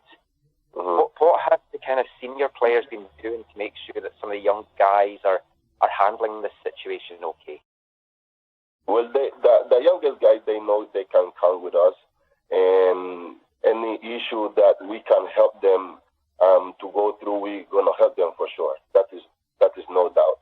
And I think, well, we have a group chat where we make jokes. We can talk about any single thing. And I think, like, we have a great chemistry with all of them. And I think, like, at the beginning, the concern was like, okay, some of the players want to be with their families. It's obvious. And with this situation, you just want to be close to your family and know that everybody's okay. So until now, well, I think nothing as bad as is going on with none of them, and hopefully all of this situation can finish soon. Kendall, you touched on this a moment ago with kind of some of the younger guys, but I'd like to ask both you and Greg, is it possible to stay close to the team, and specifically Yo right now, and kind of how frequently do you get to touch base with the rest of the squad? Well, like I said, we have the group chat. So there every single day, sometimes we are making jokes or sending funny pictures, just to have a little laugh. And with Johan and all the staff, they send us emails as soon as they think like we have to make some different things of training or either like personal situation. If we have any issue, they can help us. So I think we have a great communication, even though that we have a long distance away.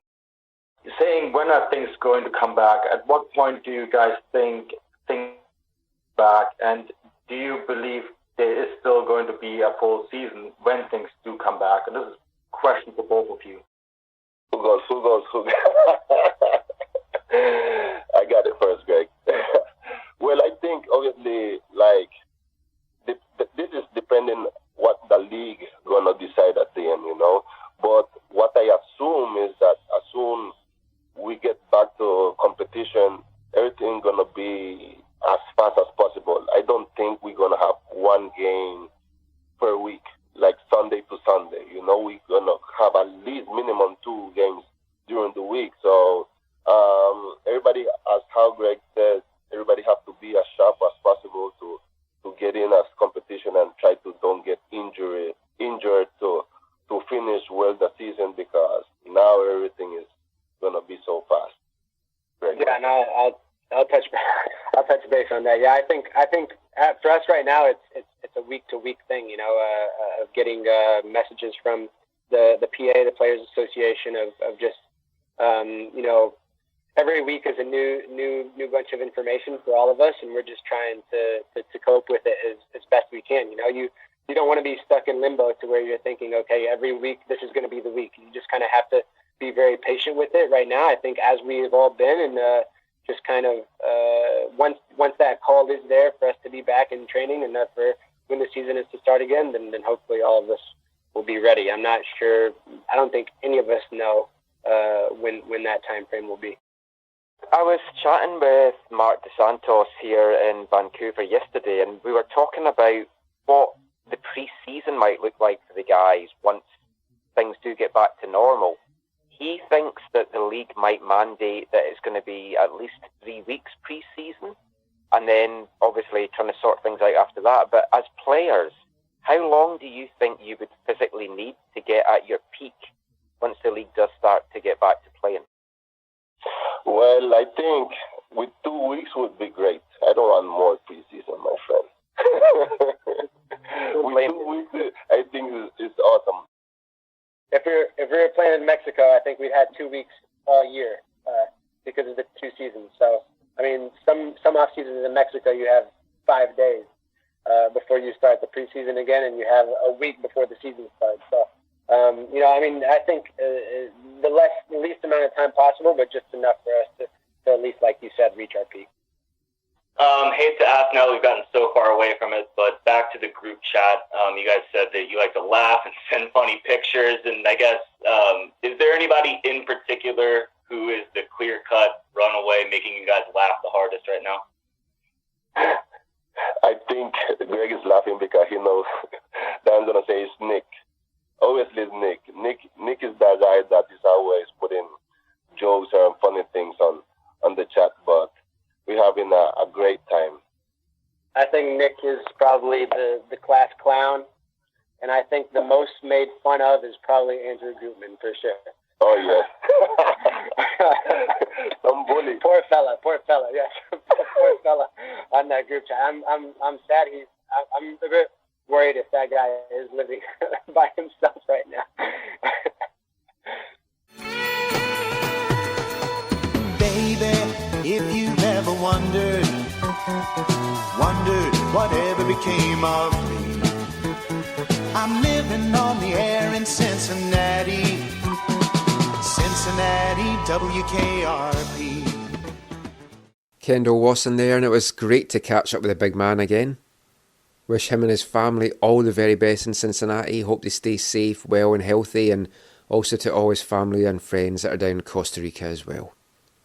I was looking forward to catching up with Kendall and Spencer Ritchie and some of the other Cincinnati guys with Whitecaps connections when they were through here at the start of July, meant to be playing at BC Place on July 4th. Could still happen. The longer that this goes on, though, you do have to feel that when games get cut, it's going to be the games between East and Western teams, so I'm not sure that will happen. Not sure if we'll even be back playing by July 4th. As Kendall and Greg talked about there's just so many ifs and whats and whens and everything that's just swirling around just now. And I really don't think we're going to get many answers on the footballing side anytime soon either. But we're going to be continuing our football talk in part 3 when I catch up with Whitecaps head coach Marc Santos. And we'll be back with that and Wavelength after this. Hi, I'm Maxime Crépeau from the Vancouver Whitecaps, and you're listening to the AFTN Show. And outside's always sunny, but always find a shadow of melancholy. Do you think I'll make the top score? Well, neither do I. At last, we agree on something. Loneliness descends, clouding you from view. Keep your head up and remember, ain't just you.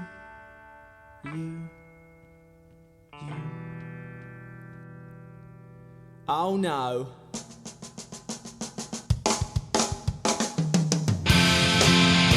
We're all in this together. Come on, sing.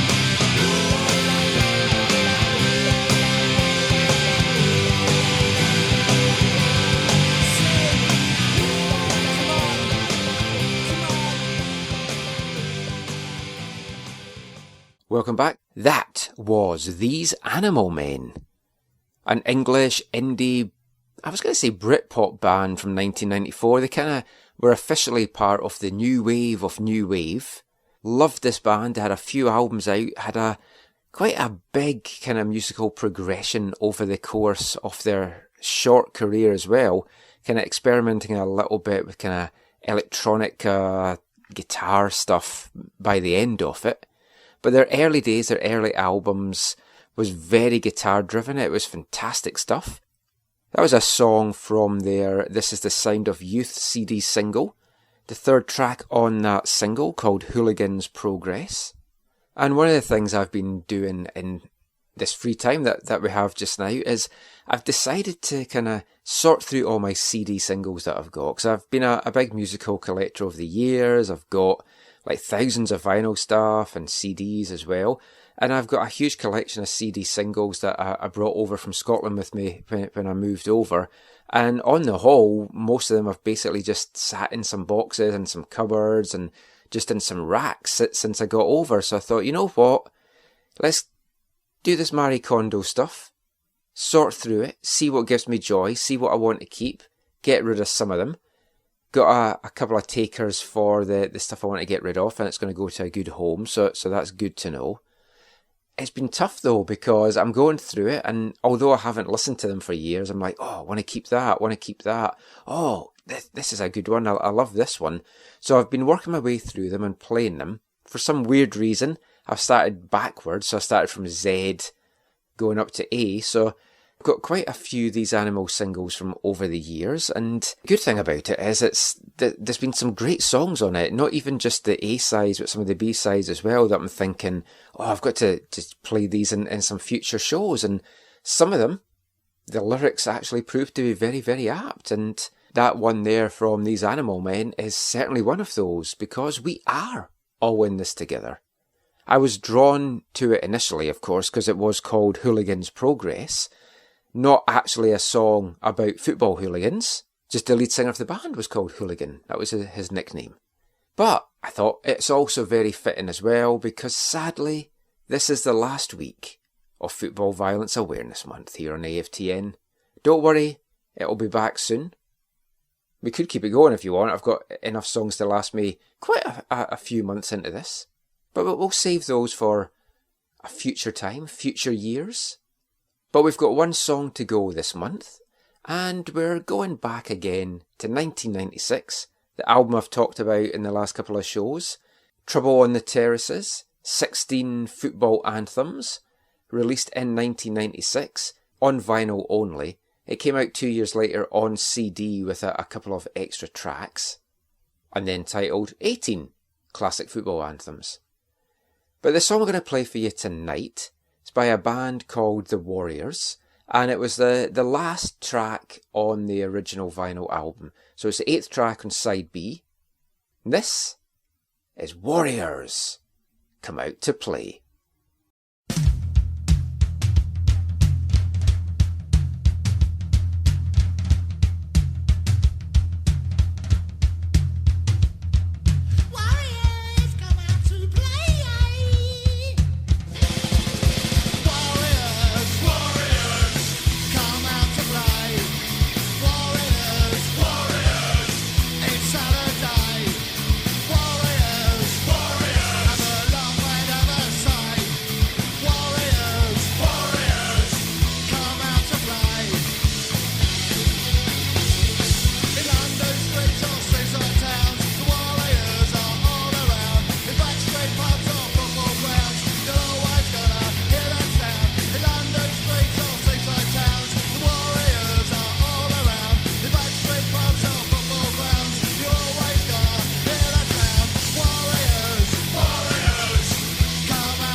Warriors Come Out to Play by the Warriors there, from 1996, and the Trouble on the Terraces 16 Classic Football Anthems vinyl album. Hope you've enjoyed Football Violence Awareness Month this month. The band The Warriors there, named obviously after one of my favourite films of all time, The Warriors. Absolutely iconic film, definitely in one of my top 5 films of all time. It's right up there, somewhat bizarrely considering the nature of the two films, with Willy Wonka and the Chocolate Factory. But it does make you wonder, what are all the football hooligans doing these days? I mean, they can't get out to have their fights. How are they releasing their anger? Actually, maybe let's not think about that too much, but yep, Football Violence Awareness Month will be back soon. As much as I kind of joke about the month and football violence and hooliganism and stuff like that, one thing that you can say on the whole in Canadian football is a lot of the rivalries, most of the rivalries, are based on friendship, good-natured ribbon, and a lot of just good banter. Sometimes it can boil over, as we've seen with some TFC fans over the years, but on the whole, it is very good-natured. Some of that, yeah, it's going to be just the Canadian-friendly nature of the population, but also as well, you have got the issue that in previous years, there's not really been a lot of rival football teams to kind of get all these passions up. Things are changing now, though, because we've got more teams coming into the football landscape. Rivalries are getting built. You've got Ontario derbies now in the CPL. Hopefully when Saskatchewan get a team into the CPL in 2021, you're going to have that Prairie rivalry, and a lot of folk have been talking that there could even be two teams eventually in Saskatchewan, in Saskatoon and Regina. I mean, that's going to be fantastic as well. Could we see a Quebec City and Montreal rivalry down the line? Could we get a Nova Scotia, New Brunswick rivalry going? In BC, can Pacific possibly get through in the Canadian Championship to face the Whitecaps at some point? You've had on the lower scale the Great Victoria Highlanders and TSS Rovers rivalries. Of course, one of the best rivalries in the Canadian Premier League right now is the Alberta one. El Clasico, Cavalry FC, FC Edmonton, something that just has not existed before. FC Edmonton went through so much time when they were in the NASL, where initially they had their rivalry with Ottawa, but basically they were playing American teams. It was only in the Canadian Championship when they came up against the likes of the Whitecaps that they got that Canadian rivalry. And we're actually going to be talking about FC Edmonton in quite a lot of depth in parts 4 and 5 of this week's show, when we're joined on the phone by FC Edmonton head coach Jeff Powless.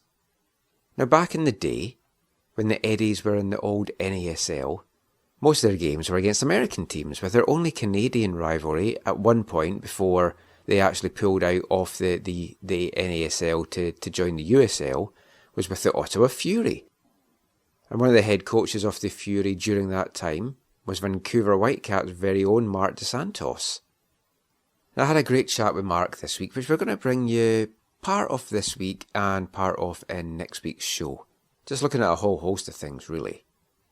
Now, I've talked about it in other shows. Football, it is by nature a social sport for fans, for players, for people that work within the game.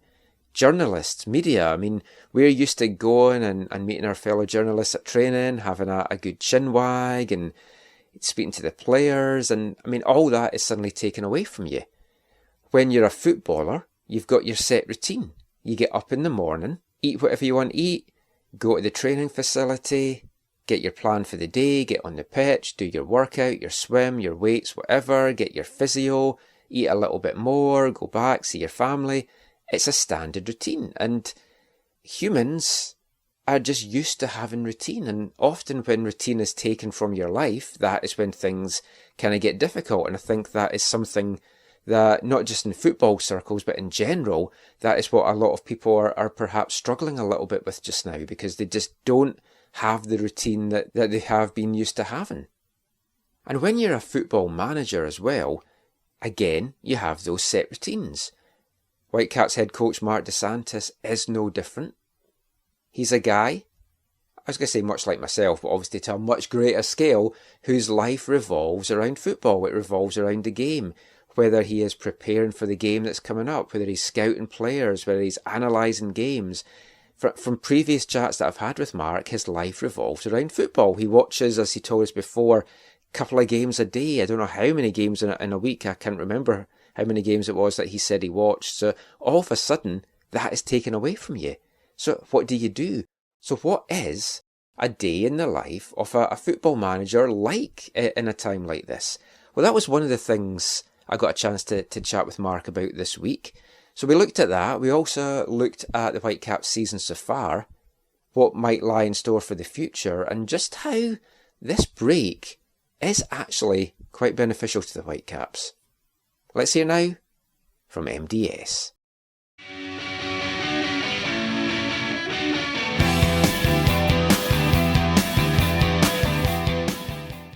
We're trying to keep things on the show still to focus on football, because obviously it's wall-to-wall stuff right now on the news to do with the virus that we want to kind of have a little bit of normality and talk a little bit about kind of football things, but I guess they have to start off by really asking about it, and it's like, how are you and your family doing and coping with all this just now? We're good. So we've been apart now for about 10 days. They went to Montreal to spend the March break, and they were supposed to come back today, but they got a little bit delayed, and because of the virus and everything in the airports, they're just going to come back on April 4th. Right. So I've been alone here, so it's a little bit more difficult. I try to have a similar pattern every day, so we're good. Me, my kids, my family are good. Me being alone, I have a pattern. Every day I try to do pretty much the same things. I wake up in the morning, I have a coffee, I answer emails, I work a little bit. What I'm doing is kind of revisiting our model of play, thinking about how our team could look when everybody's healthy, our approach tactically when everybody's healthy. Then I watch some games that are teams that inspire what we want to do and what we want to be about when we'll get back to work.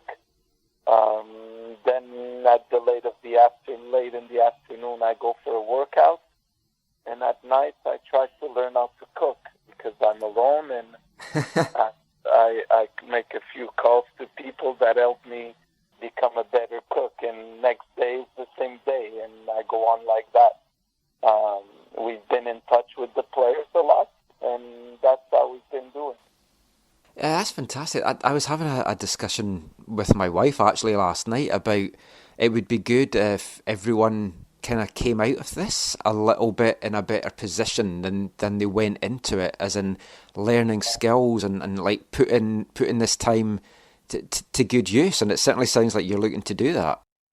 Yeah, like one of the things I've always played guitar is one of my hobbies, and I always played guitar, and now for some years, because of being so busy with coaching and not having the ability to have a lot of time for myself, I left my guitar aside, but now I took it off, and I started to play more, and I became a better cook also. So there's a lot of positives, at least for me. I'm definitely going to come out of this as at least a better cook. What kind of things are you learning to cook? Is it the basics? Are you just starting off? No, like I have a family that is a friend of mine here in Vancouver. And my friend's name is Aldo, and big traditional Italian family. And his wife's name is Eleanor, and Eleanor is a typical top Italian cook. When you go there, you feel you're going to Italy, and you dive into like a little town in Italy. And she's teaching me all the little details about Italian cuisine. So my focus right now is only Italian cuisine. We have to go one step at a time here. I can't go from Italian to Chinese to Portuguese. So my focus now is only in Italian cuisine. And it's been fun, to be honest. After my workout around 6, I get back, I shower, and then I get on the phone, ask for some tips. I do different things, and tomorrow I think I'm going to learn how to make gnocchi, so that's going to be fun.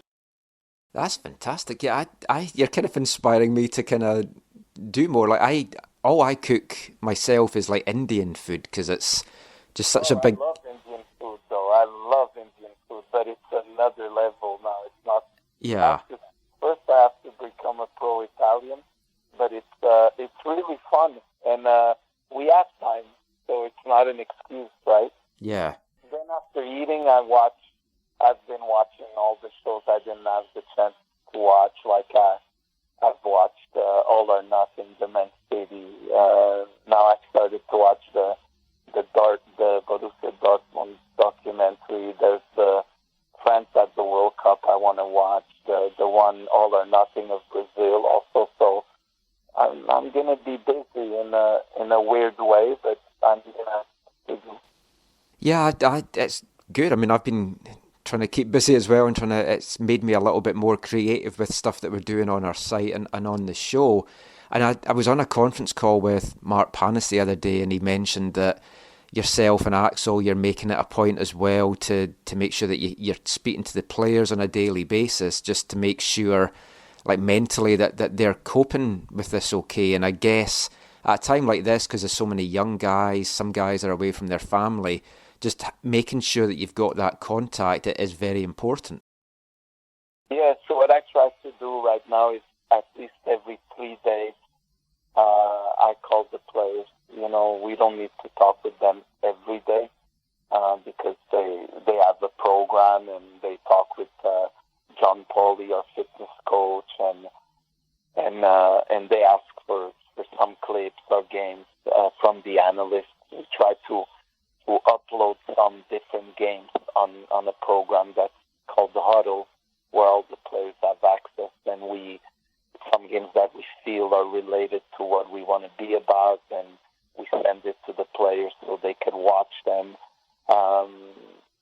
Every 2 to 3 days, I call all of them to see how they're doing.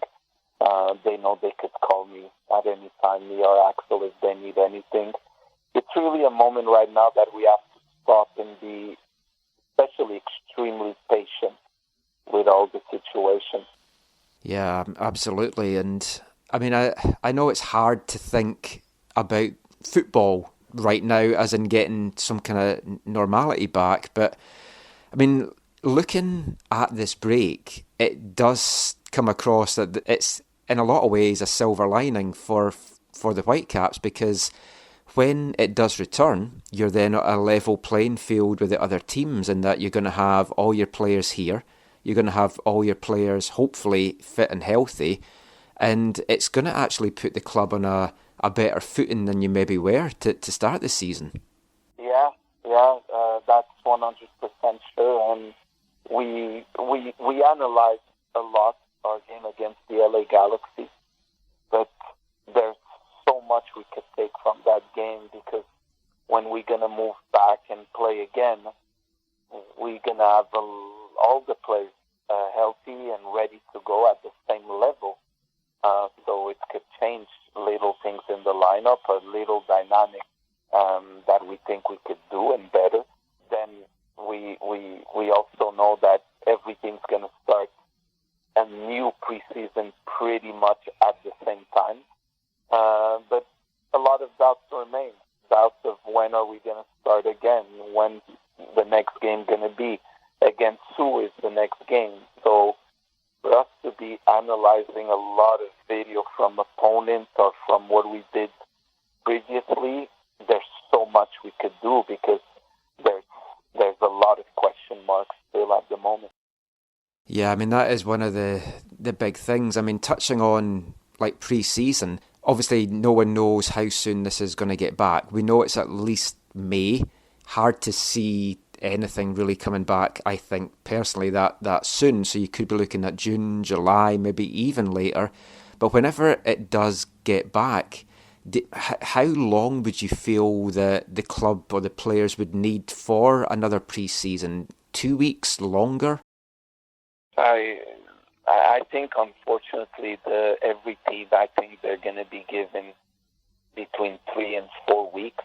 That's what I really believe. Right. My concern when it comes to that is, or my question marks is exhibition games. Yeah. Who can we play against? Can we travel to play teams? What are going to be the restrictions? And then inside North America and Canada and the U.S., it could be so many rules going from province to province or state to state. So the darkness we're in right now, that's what it makes a little bit tougher. The only clarity that we have is that most probably, if nobody does anything stupid or nobody slips from their bat or goes down the stairways, we should have every player at the same level to start preseason, including the Eric Owusu and Ranko, they're all going to be there at the same time to start another preseason. The concerning thing is that before our preseason, our first preseason this year, the players came out of a 3-month break. So then we got together for about 2 months, and now it looks like it's going to stop for who knows how many months. And then you're going to look back and say, oh, maybe in the last 7 months we played 2 months where we had 2 official games, So this is really something new for everybody. But for me as a coach, 100%, but for every coach in the world, this is something that our generation is living, that we're going to be able to tell our grandkids, and it's really something big in the world, and we have to be very patient with it. Yeah, I mean, that's the thing. No matter what kind of things you can plan for, it's like this is something that no one would have planned for. And then I don't know if you saw today, FIFA have said that they're thinking that players like over in Europe and elsewhere in the world, not obviously affecting here so much, but players' contracts that might expire, say, at the end of June would be automatically extended, which obviously throws up so many other questions like, can they legally do that? Will courts get involved? But does stuff like that have any kind of impact on what you might have been looking to do in the summer? Oh, yeah. Right now, myself and Axel are pretty much set with our roster and also with our salary cap and knowing what's left in our salary cap and moves. We're not talking about how can we talk about making big moves in the summer when we don't even know when we're going to start playing? And the other thing is that there's 4 acquisitions that have barely played for us, like Bikel, Owusu, Ranko, Eric Godoy. So our team is in a good spot, I think, today. We just need to work together and be patient with what we're going to do. So right now, to be talking about moves in the summer is extremely premature, especially after a very good preseason that we had, where we showed very good signs and moments of very good football. Then I would call a little bit of a darker moment in our home opener against I was very hard with me, my staff, my players, but the reality is we didn't have a good game against a good team that answered in a very good way against Houston home, after that beating them 4-0. But then we had an excellent answer against LA Galaxy away, where we clearly deserved the win and we won the game. So looking at all of that and looking where we are as a club, to be talking about moves in the summer when there's so many question marks right now on when we're going to start, it's premature, and it's not something that we're talking about right now. Yeah, I mean, I wasn't as much meaning that the club had to make moves to strengthen, but I was just wondering if you'd had anything lined up already for the summer, like if you knew that there was a player that you were definitely going to sign, but now that might all be kind of up in the air. No, we had names that we're talking about and looking at, and could be still a possibility, and that we talk about. But right now, it's a little bit on hold. He's the gaffer. You can't try it on with him. He's the gaffer. Even when he's on a limb. He's the gaffer. When his back's against the wall, has the answer to it all. He's the gaffer. Marc Santos there, and we'll have more of Marc on next week's show. As I chatted with him about there, and also with Zach in part 1 of this week's episode, I genuinely do believe that this is a bit of a silver lining for the Whitecaps. This break is going to let them get all the players healthy, fit, ready to go, and it does feel like it's going to be a level playing field for the club, if indeed there is an MLS season, and or if indeed the Canadian teams are able to play in it. But I hope you kind of found this as fascinating an insight into Marc Dos Santos as I did there, just hearing about his daily routine. And I mean, it's still football for so much of his day, as he's just striving so much to get the Whitecaps to be a better team than they are. And there's nothing that he wants more than to deliver a trophy here in Vancouver. And that is something that we're going to talk about when we bring you the second part of our chat next week.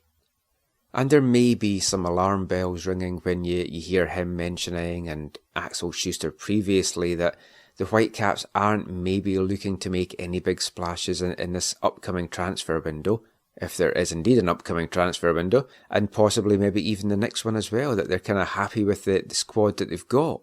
Obviously, some of that can change, and that you could have players like Inbom Wong or Ali Adnan moving on to clubs in Europe, but this whole coronavirus crisis right now has basically thrown everything in the air. It's just a massive curveball, because nobody really knows when is the World Game going to get back to normal, when will transfer windows get back to normal, when will contracts end, will they be extended, will seasons end, will they be extended? And I mean, right now there's just so many unknowns that, yeah, I mean, Mark's right, it would be kind of foolish to plan too far ahead just now. But that is it for this part. We're going to be back in part 4, talking CPL with FC Edmonton head coach Jeff Powless. And we'll be back with that after this. Hi, I'm Alfonso Davies, and you're listening to the AFTN Soccer Show. Salt and pepper, Justin Bieber. Salt and pepper, Carpante. Salt and pepper, Justin Bieber. Cojo, vamos, henna, vamos, henna, vamos, henna. Salt and pepper, Justin Bieber. Salt and pepper, Carpante. Salt and pepper, Justin Bieber. Cojo, vamos, henna, vamos, henna, vamos, henna.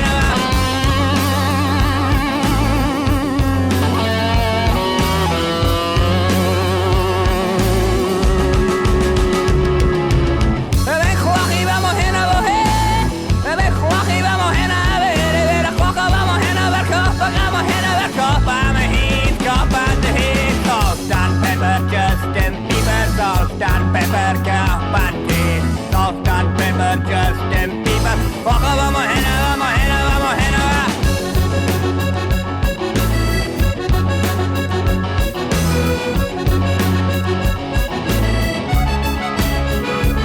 Yeah, with a little bit of salt and a little bit of pepper and a little bit of salt and the sugar in your tea. With a little bit of salt and a little bit of pepper. Copping for myself and copping on my henna with salt and pepper, Justin Bieber. Salt and pepper, Carpante. Salt and pepper, Justin Bieber. Cojo, vamos, henna, vamos, henna, vamos, henna.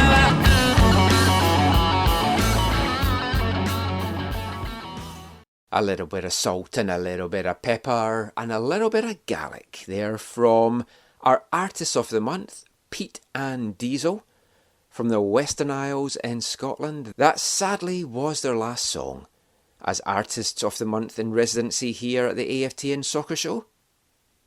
Hope you've enjoyed listening to them as much as I've been enjoying playing them. Really recommend checking out their 2 albums. The first one came out at the end of last year, called Uptown Funk, and the second one just came out at the end of January, Light My Buyer. 2 absolutely fantastic albums. You can check them out on Bandcamp. Also check out Pete and Diesel's website, www.peteanddiesel.band, and you can find them on Twitter at Pete and Diesel. And I should probably, if I explained, I'm just thinking everyone knows what I'm talking about. It's Pete as in P-E-A-T, not the name Pete. And if anyone doesn't actually know what Pete is, it's basically, it's used in a lot of rural communities in Scotland as fuel. You just cut it in the ground, it's basically earth, you burn it, it's fuel, and yeah, it's been used for hundreds of years. It's still cut and utilised today. I also keep meaning to tweet out the documentary about Pete and Diesel, so I'll try and remember to do that this week, but definitely check them out. I've still got a dream that they'll come over and play here at some point soon. That might be a long way away from my dream, but we'll see what happens there. That song was the last song from their first album, Uptown Funk, called Salt and Pepper. And if you're wondering what that's all about, well, one of the fun things which they've got on the back of both of their albums is they explain a little bit about their songs. So like some of the ones which we've played on the show, Western Isles, it says, if you come from the Western Isles, then you should be proud of what we have here. A good place with good people. Country Boy said, if you're a country boy, then this is a song for you. Brandy in the Ara. The verses of the song are about being away on a road trip. The chorus is about being at home. Boydie, who's the lead singer and songwriter for the band, says that it fits so that the band can't change it. And the other song we've played this month was Island, which you will hear again regularly on the show, because I'm going to use that now as the intro and outro song when we interview anyone from Pacific FC.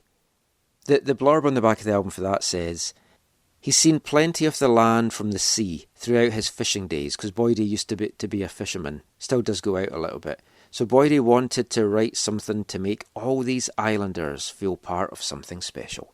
And if you've never had the opportunity to go and visit Scotland, or the islands of Scotland in particular, there's some absolutely amazing islands in Scotland. If and when things get back in normal, that is a trip I really recommend for you to have. Orkney and Shetland in particular I love. I haven't even explored the Western Isles and a lot of the islands on the west coast from living there, and it's something that I want to go back and check out some more of those. But the song I just played there, Salt and Pepper, you might think, well, what was the blurb for that on the back of their album?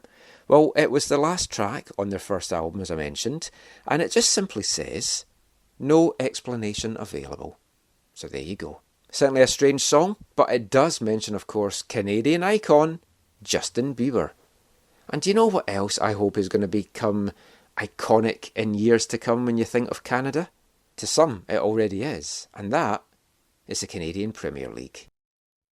So we're one season down in the Canadian Premier League. Obviously the 2020 campaign has been a little bit delayed.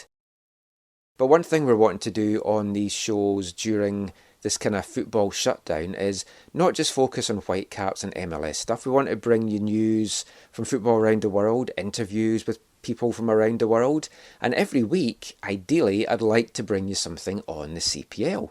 That's what we're going to do this week, and we're going to do it over the next two parts, actually, because I am delighted to say we're joined on the phone now by FC Edmonton head coach Jeff Powless to chat about the 2019 CPL season, FC Edmonton, the growth of the game here in Canada, what we can look forward to in 2020 and beyond, and a lot more besides. So thank you so much for joining us on the phone today, Jeff, and I've just got to start off really by asking, how are yourself and your family doing at these difficult times? Staying safe, well and healthy, I hope. Yeah, we are. You know, earlier on in the week, both my missus and I, we felt some of these very mild symptoms, and then of course you start to worry a little bit, with as you would right now in this time. But yeah, we feel good. Today we feel fine and healthy, and thank God for that. And so we're just doing our best to be part of the solution. We're staying home. We're not leaving this house. It's now been 5 days and we've not left our home. So yeah, and hopefully everyone will kind of do the same and we'll get over this. Now, we follow, obviously, a lot of the news, and here it's all Vancouver stuff, and you're getting stuff from out of Toronto. I haven't really seen how bad it's been kind of in the Edmonton area. Has it been quite bad there? Are people obeying what they've been told to do? I think for the most part, you see some things, certainly, that my wife will, call me into her office and show me, some photos of our River Valley where people are, still doing their exercise and up and down the stairs or walking together. And so there is still a bit of that going on here, unfortunately, like the rest of the country where you see these pockets that just seem to want to ignore it. I've heard there's been pickup games of soccer or things like this that are happening in certain parks as well, like on some of the turf fields, and you shake your head, because I think we've all seen that this virus doesn't care what age you are. And, and if we all actually just follow the guidelines of our government, then we can get through this, and 14 days we can come through this, with better off than we are now. So, yeah, I think that I don't think it's horrendous. I think that the majority of people are doing their best to do their part and help us all out and help everybody out. And there's just those few though that for whatever reasons. I mean, I say it's selfish personally, but that just don't want to listen, I guess. You're going to get that everywhere. Yeah, and I mean, hopefully folk are starting to get the message now. And as we say to all our guests that we're having on the show, this is a football podcast, so we want to talk about football. We want to kind of have a little bit of normality, because that's what everyone's kind of needing in their life just now, as much as possible. So I want to have a chat with you about last year, about this coming year, which hopefully will be going ahead sooner rather than later. But looking back, first of all, don't want to dwell too much on 2019, because obviously it's in the past, but what were your general thoughts of how the season went for Edmonton? I mean, you finished third in the spring season, had a really good run in the fall before kind of fading away a little bit towards the end and finishing sixth.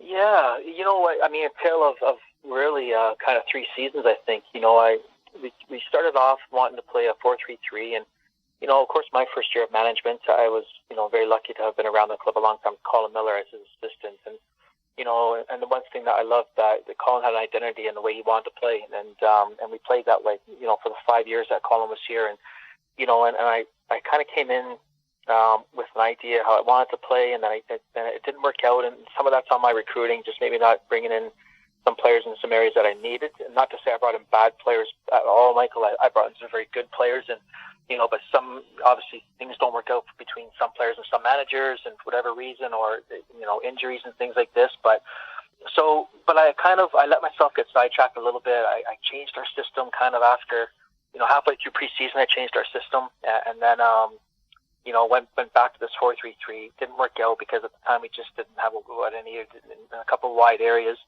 You know, so I let that, and then what I did was went back to a 4-4-2.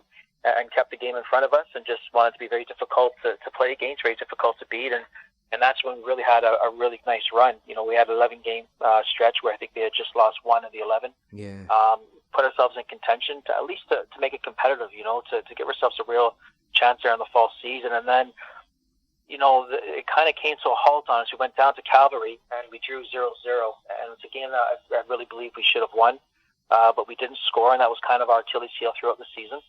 And then we went to Winnipeg a few days after that, and I think we played them 3 days later, and it was just a poor performance by us. Winnipeg had our number, Valor, all season long, and you know, poor performance, and that really set us back. And you know, at that point, I thought, okay, you know, we're going to either win games by a goal, we're going to lose games by a goal. But I really wanted to, at that point, when kind of the way that our league was structured, you just saw that you really had no chance now to catch Forge. You know, yeah. we're going to be out of the running.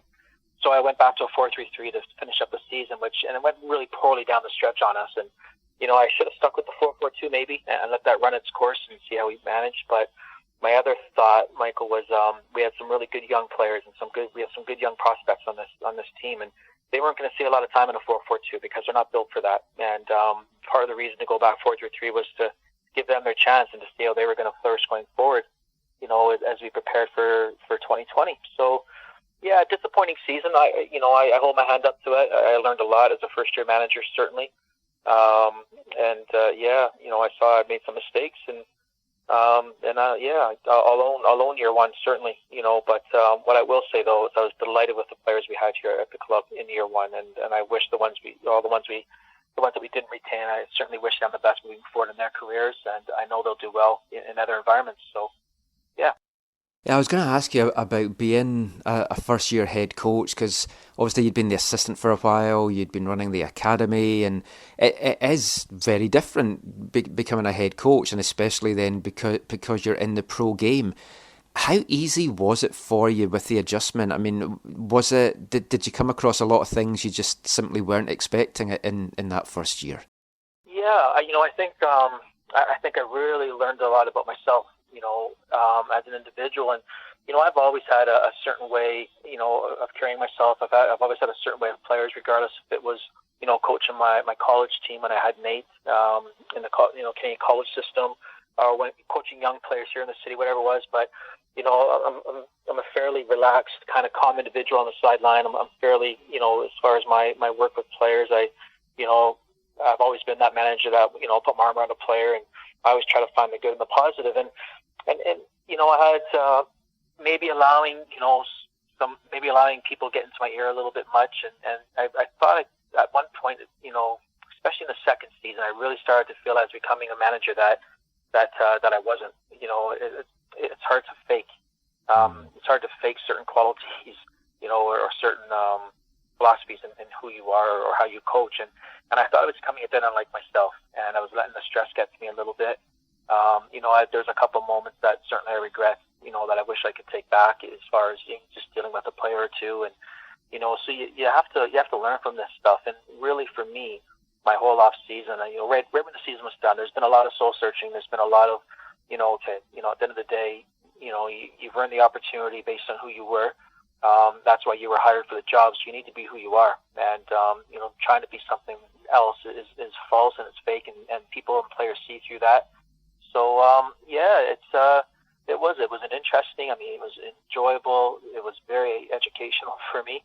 And, but this is just me being honest that, I definitely saw where my faults were, in my coaching kind of methodology, last year, and certainly in some of who I was as a person. So I'll go back to being me. That's what I really learned from last year. And then I'll determine if I'm, if that's going to be strong enough, but I have to be myself. And, that is really my key lesson from last year. Yeah, absolutely. And it's good I always feel it's good to be honest about your successes and failings. It's like, I'm somebody that I know sometimes it can come across as arrogant. It's like, if you know you've done something well, you acknowledge it. And if you know you've done something bad, you acknowledge it. And I think if you can be honest with yourself, it does make you a better person. Yeah, I think you have to be honest with yourself. I think I'd be kidding myself if I looked for excuses here. This is last season is not on the players at this club. Certainly, it's again. I thought I recruited well last year. I brought in some very good senior pros, and when something doesn't work out, it's always two people involved in that. For me, it's always the manager of the team and the player, the coach and the player. There's a reason things don't, and you see it in every sport. You see all over the place where one player will be at one club and not doing well. They'll sell that player on, and then all of a sudden becomes a star and shines.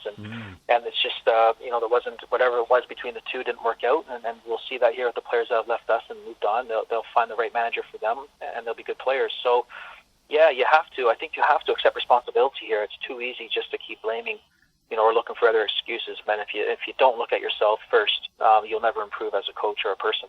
So this is what I often do. A couple of times in interviews, you've said that you kind of underestimated what the quality of the CPL was going to be like, and I was the same. I've said this myself at the end of the season. I was very surprised at the level that we saw, because I genuinely did not think it would be a strong a level as it was. Just looking back on the league as a whole, I guess you were very, very pleasantly surprised by how it all turned out.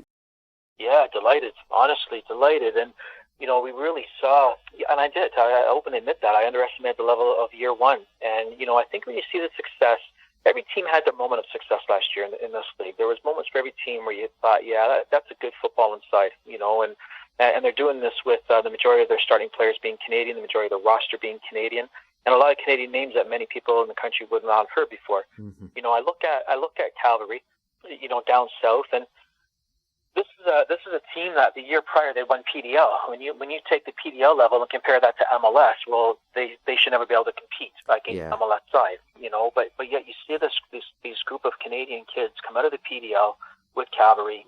They come into the CPL season, and then all of a sudden now we start to hear these names like Zator and Pasquati and Carducci people knew, of course. Trafford, Jay Wilden had a great year for them. They just Elijah Adekube. You can go through Nick Ledgewood, of course, is the one that we all know. But this group of Canadian kids that were playing PDL a year before, had just beaten the Whitecaps and knocked them out of the Canadian Championship. And what a story that is. But it just, I think it speaks to so many things, Michael. I think it speaks to how well players, how well players are actually developing in our country at the different levels and we often criticize our grassroots, we criticize, club development stuff, but I think these are great examples that there are some very good things happening. We just never really had the platform for these players to be seen. Certainly the Calgary players got that with the PDL. You look at Forge with the lineup they put together, that when majority of that team came out of private academy, Sigma Academy. Mm-hmm. And these guys have gone on and they've shown that again, these players who were all 1 year ago amateur players, had advanced in the in CONCACAF. So just some incredible storylines. I think it really set up the. I mean, I think it put our league about 3 years ahead of where I thought we'd be. Quite honestly, as far as the level of play. So, I mean, credit to the successes of these clubs that I just mentioned as well for putting us on the map. I've been here since 2007. You've been involved in the game for so many years here with Edmonton. And when you look back, when Edmonton was like in the old NASL, did you ever see at that time that did you really honestly believe that there could be a Canadian professional league? No, honestly, it was the furthest thing from my thought at the time, and I started here at this club in 2012, but we never for a second thought, because we had, of course, the three MLS sides, and then there was us in Ottawa, and then when Ottawa made the decision to leave the NASL before we did, before the league folded, I kind of saw that as, okay, well, that's, this is really, this is it for Canadian soccer. If we don't last, then we're just going to have these three MLS teams, and that's going to be it. Yeah. So I didn't hear about this stuff. Then all of a sudden the rumors started, and you have hope. And but no, at the time, certainly I did not see this league happening. And a great thing for Edmonton. I mean, it's always had a good base of supporters. I know maybe the crowds have not always been at the level that Tom Fath would have ideally liked in the NASL days, but a lot of that as well was the fact that you're playing in an American league. Ottawa was your Canadian derby. You had some good games against the Whitecaps over the years in the Voyageurs Cup, but now you've actually got an Albertan derby and the El Clasico. Yeah, I mean, maybe the results against Cavalry didn't go your way this year, but they were close games, and the passion of the fans and just everything about it just seemed fantastic to finally have that in Alberta. Brilliant, wasn't it? I mean, those games are exciting, and thank you for saying that, by the way, that the games are actually closer than, because you're the first one that's acknowledged that outside of me. So, they were good games. Even the game we lost 3-0, we were a good side that day, and for 35 minutes we played wonderful football, against a very good team, and played them off the park, and then, they scored on the counter and we fell apart. But yeah, these are what are going to create the stories in our country, because these are organic, and this whole, even the name, the El Clasico name, this came from the supporters groups. This wasn't something that the two clubs got together and created. This was members of the supporters groups getting together. I believe Dallas Walker here and Sean Clark down in Calgary, and they did this. And we adopted it, Tommy and I, because we saw that this was organic, and this was something that was created by emotion and passion.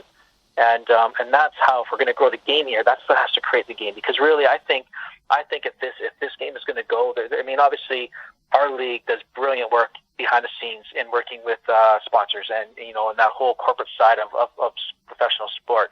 League does a great job, truly on the business side. But if the game is truly going to grow here, if we're going to embrace it, it needs to grow through the fans. It needs to grow organically. It needs to grow through that passion and emotion that we see in other countries that are footballing nations. And, so when you see a derby like this, that's what's going to push us that way, because this is not something that we have to create or falsify. We don't need, I love all sports. I love hockey, but we don't need, a big screen with clapping hands to tell our fans when to clap. Yeah. They know when to sing their songs and cheer, and, they have the banter with the other supporters groups. So, yeah, this is massive if we're going to grow this game in this country. It's events like this, and you're right, because Jacksonville versus Edmonton just doesn't excite anybody. And I was involved in it, and even I was like, it's Jacksonville. So, yeah, I get it. Well, yeah, it's like here, if it's like Columbus against the Whitecaps or Philadelphia against the Whitecaps, trying to sell that to the general public, it's tough, especially when they're not seeing those teams on TV and they don't have big superstars, and it's like, okay, but why would I want to go to a game like that? Add in a derby, add in some passion, and it's great. And the way that the Canadian Championship was set up this year and last year, there was the possibility here, for example, of Pacific ending up playing Vancouver. I ended up going through to Calgary for the game through there, and the folk in Calgary were just buzzing. They were getting to play a big team. They were getting to show that they could compete with this, and hopefully we'll see more of that, and hopefully Edmonton as well this year in the Canadian Championship can make a good run. I certainly hope so. yeah, we came so close, in 2014 with that. Oh yeah. I was just asked in another interview about my worst officiating moment that told me made me mad, and that was the one, of course, the second leg of 2014. But yeah, this is the Canadian Championship. I think this can be a real nice event for us in this country because Canada's a country that I wouldn't say that Canada's like the United States where sports is dominant. It doesn't really permeate throughout the culture where it's everyone's so involved and interested in it. This is why it grows so fast in the States, whatever they do professionally. But what we do have here is we really have regional loyalties and regional passions that are outside of sport. They're politics. They're wherever they are. We have a nicer city than you have, in your city. These things they're past sports, but this is how we can create this kind of this culture where it's a real passion to come and beat a team from you want to beat a team from Toronto because of the people's feelings about that city. I'm a Torontonian. I mean, I love the city, but a lot of people don't. Or when you get to play a team out of Quebec eventually, and you have the whole French versus English rivalry. Oh, yeah. Some of these, So these, I think, are great ways that we'll be able to stir emotion and create these wonderful stories going forward. And I mean, the league clearly it wasn't perfect last year. You would expect that in its first year, and a lot of the things have been addressed. For me, my two biggest complaints were the travel aspect, and sometimes was ridiculous because you had Pacific play in Halifax midweek, and I think that happened twice where both teams had to travel cross country for a midweek game. So I mean, that's been addressed now for the coming season. The other thing as well, it was hard, I think, to get neutrals interested when you had two teams, I'll say, running away with it. I know yourself and others kind of kept in touch a little bit during the fall season, but it did look for so long that it was going to be a Cavalry versus Forge final. And then for me, being old school from the UK, having a team win a spring and a fall championship and then lose the cup final. I know that's the rules, but to me that's tough to watch. Yeah, it was interesting. At the start of the year, at some of our meetings, and I think Kurt Larson likes to say that he came up with the idea of this playoff series. But I mean, at the start, when the coaches all got together, we talked about playoff format, or would it be a league table, which many of us hoped it would be just a league table and no playoff. But we also understand in North America, everyone loves a playoff. So I recommended the NASL model, and at the time, and this is before we ever kicked a ball, before we even hit training camp. And at the time, I thought, okay, well, if you need to have a playoff, then you could, and you're going to do 2 seasons. The NASL kind of had it right, and in that they had the season 1 winner, season 2 winner, and then the next 2 teams in the overall table. So it made the table worthwhile. Yeah. At the end of the day, so at least the table meant something. Last year, the table really didn't mean anything. If you won, it really didn't mean a lot at the end of the day. And so that was kind of put forward, and had now. What would have been interesting last year, not that any other team deserved it. I mean, the top two teams last year, they deserved to be, if you're going to have a final, they deserve to be in the final. They did run away with it. I mean, it's just the reality.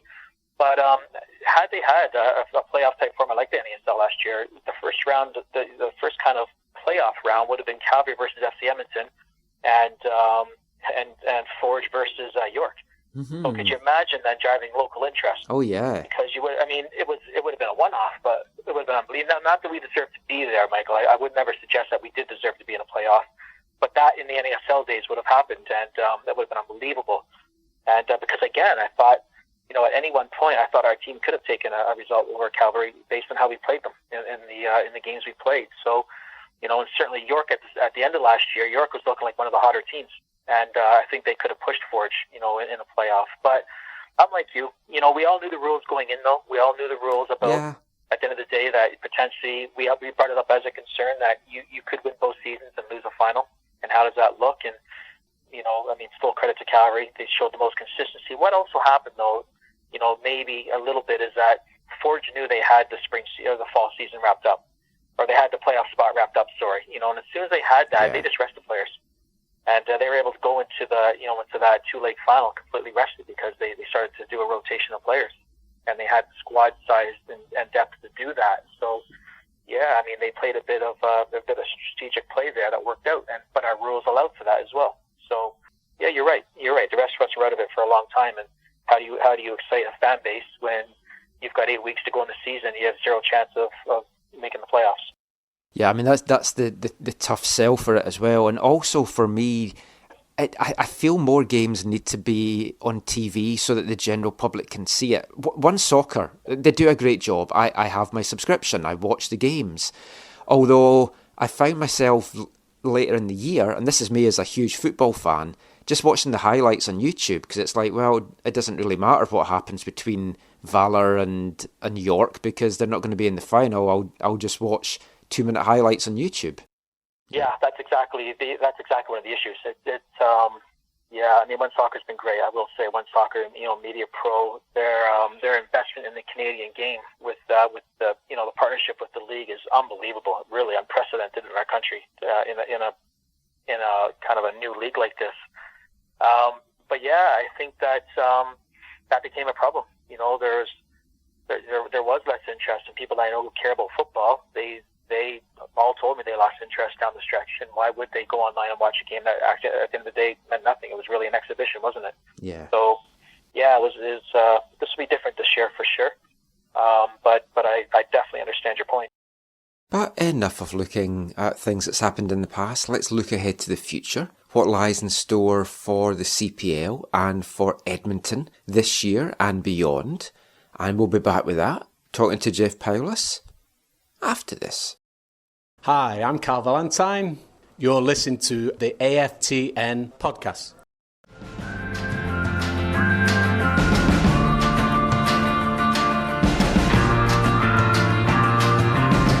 I cursed in church again and the hand claps all fell quiet. I watched the statue of you cry. A candle is born, so we start the black march home through a stale and silent night.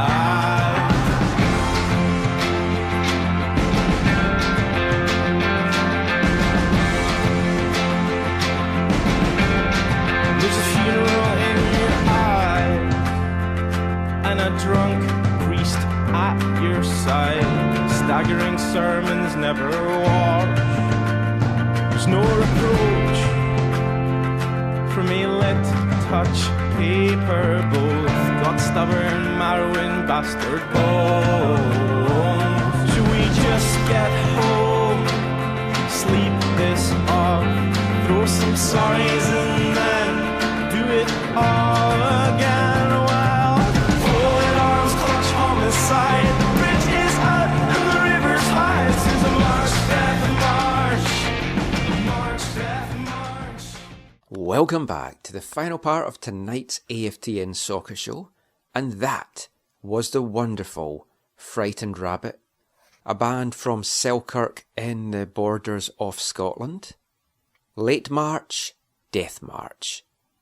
Not picked because of the current coronavirus pandemic, by the way. I just wanted to kind of tie in with the rabbit thing, since we've been talking Edmonton in the last part and this part. Good old Rally Rabbit and all that. And the wonderful vocals there of the late, great Scott Hutchison, coming up for nearly 2 years from his death when he sadly took his own life. Very talented singer-songwriter, did suffer from mental health problems over the years, and just our usual reminder that we like to give on this show. We know this is very tough times for a lot of people out there, and for some people it's just really is a struggle for their mental health. So that's something we're actually going to cover in a little bit more depth in next week's episode of the AFTN Soccer Show. Got some good stuff lined up for that. But as I said in our most recent extra podcast, if you are struggling right now, if you are feeling a little bit lonely right now, don't hesitate to reach out, get in touch. I'm available by DM on Twitter at AFTN Canada. You can send me an email, aftncanada@hotmail.com. We're here for you, we're an ear for you. Just remember, as these animal men sang in part 3 of the show, we're all in this together. But just before we get back to the football chat with FC Edmonton head coach Jeff Paulus, I'm going to take a little bit of a break, and we're going to bring you part 3 of AFTN's episodic football serial from the 1959 Roy of the Rovers annual. It's Tough for the Son of a Soccer Star by Edwin Dale.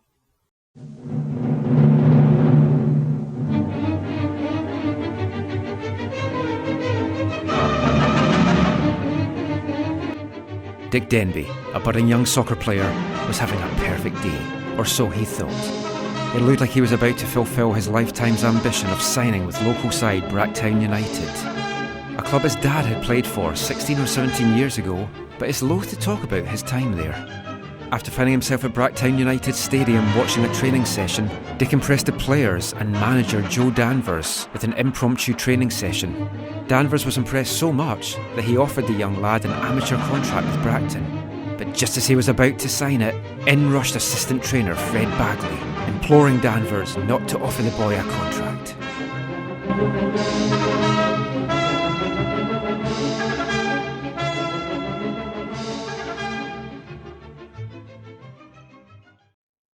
The door flew open and the assistant trainer Fred Bagley burst into the room. "Mr. Danvers," he cried, "if you're thinking of signing the lad, then don't!" Dick's heart missed a beat. Joe Danvers, in the act of passing a pen over the desk, paused. "Why the dickens not, Bagley?" asked the manager. "What is there against him?" "I thought I recognised him out in the field," answered Fred Bagley. "The likeness is too obvious for me to be mistaken, but let him tell you himself. Now then," he went on, turning to Dick, "do you know anyone in that photo?" The assistant trainer pointed towards the framed team group above the fireplace. "I'm not likely to," replied Dick, mystified. "That photo's 20 years old." "Oh yes you do," cried Fred Bagley. "You know this man." Striding across the room, he jabbed his finger at one of the players sitting in the front row of the team group. Dick peered closer, and a gasp of amazement escaped his lips. He had no need to read the name printed underneath the player. It was his father. "You bet I do," cried Dick proudly. "It's my father. He used to play for the United, but had to give up football because of an injury." "That's what everybody thinks," snapped Fred Bagley. "But I was a young player for the United at the same time as your father, and so was Bob Warner, and we know the truth." He turned to face Joe Danvers. "This lad's name is Denby, and his father was kicked out of the United for a series of thefts that his pals committed in the dressing room. That's why we don't want to sign on another Denby. The boy might take after his father." Dick's eyes blazed angrily. "I don't believe it," he cried fiercely. "It's a lie. My father never stole anything in his life." Dick turned to face Bob Warner, hoping the trainer would deny Bagley's accusation. But Bob Warner said nothing. In fact, his face showed unwilling confirmation of what Fred Bagley had said. "But it's impossible," blurted out Dick. "There must have been some mistake." Then he realised he was wasting his breath. He couldn't prove anything without knowing the facts. Despondently, he turned to the door and started to open it. "Well, if I'm not wanted in the United, I'll go. But somehow or other, even if it takes the rest of my life to do it, I'll prove to you all that you're wrong about my father." Before Dick could close the door behind him, however, he heard Joe Danvers' voice. "Wait a minute, Denby. Come back here," he said. "I know nothing about what happened in the past, and I don't want to. I'm manager at the club now, and what's past is past. But I know a promising young footballer when I see one, and I'm asking you to forget what just happened and sign that form.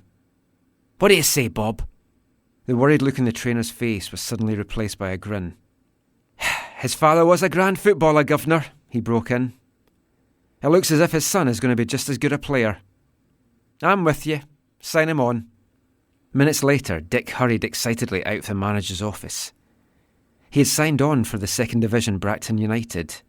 Only as an amateur, maybe, but it was the realisation of a boyhood dream. Yet his joy was not quite complete. There was the shadow of the accusation that had been made against his father. He couldn't believe it was true. He wouldn't believe it. As he hurried home, Dick was fired with 2 ambitions: to make good with the United and to clear his father's name.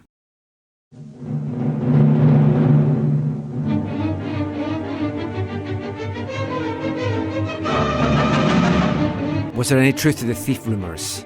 Was Dick Denby's dad guilty, or will he be proved to be innocent?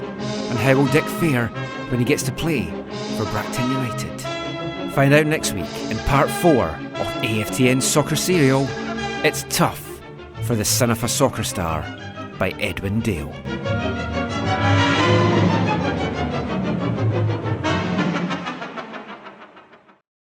And the drama continues. We'll be back next week with part 4. Hope you've been enjoying that story. Got another one lined up for when this all comes to its conclusion. And we've had some good feedback on this. It might actually be a regular feature that we continue once football is not in shutdown. But for now, let's get back to some more football talk.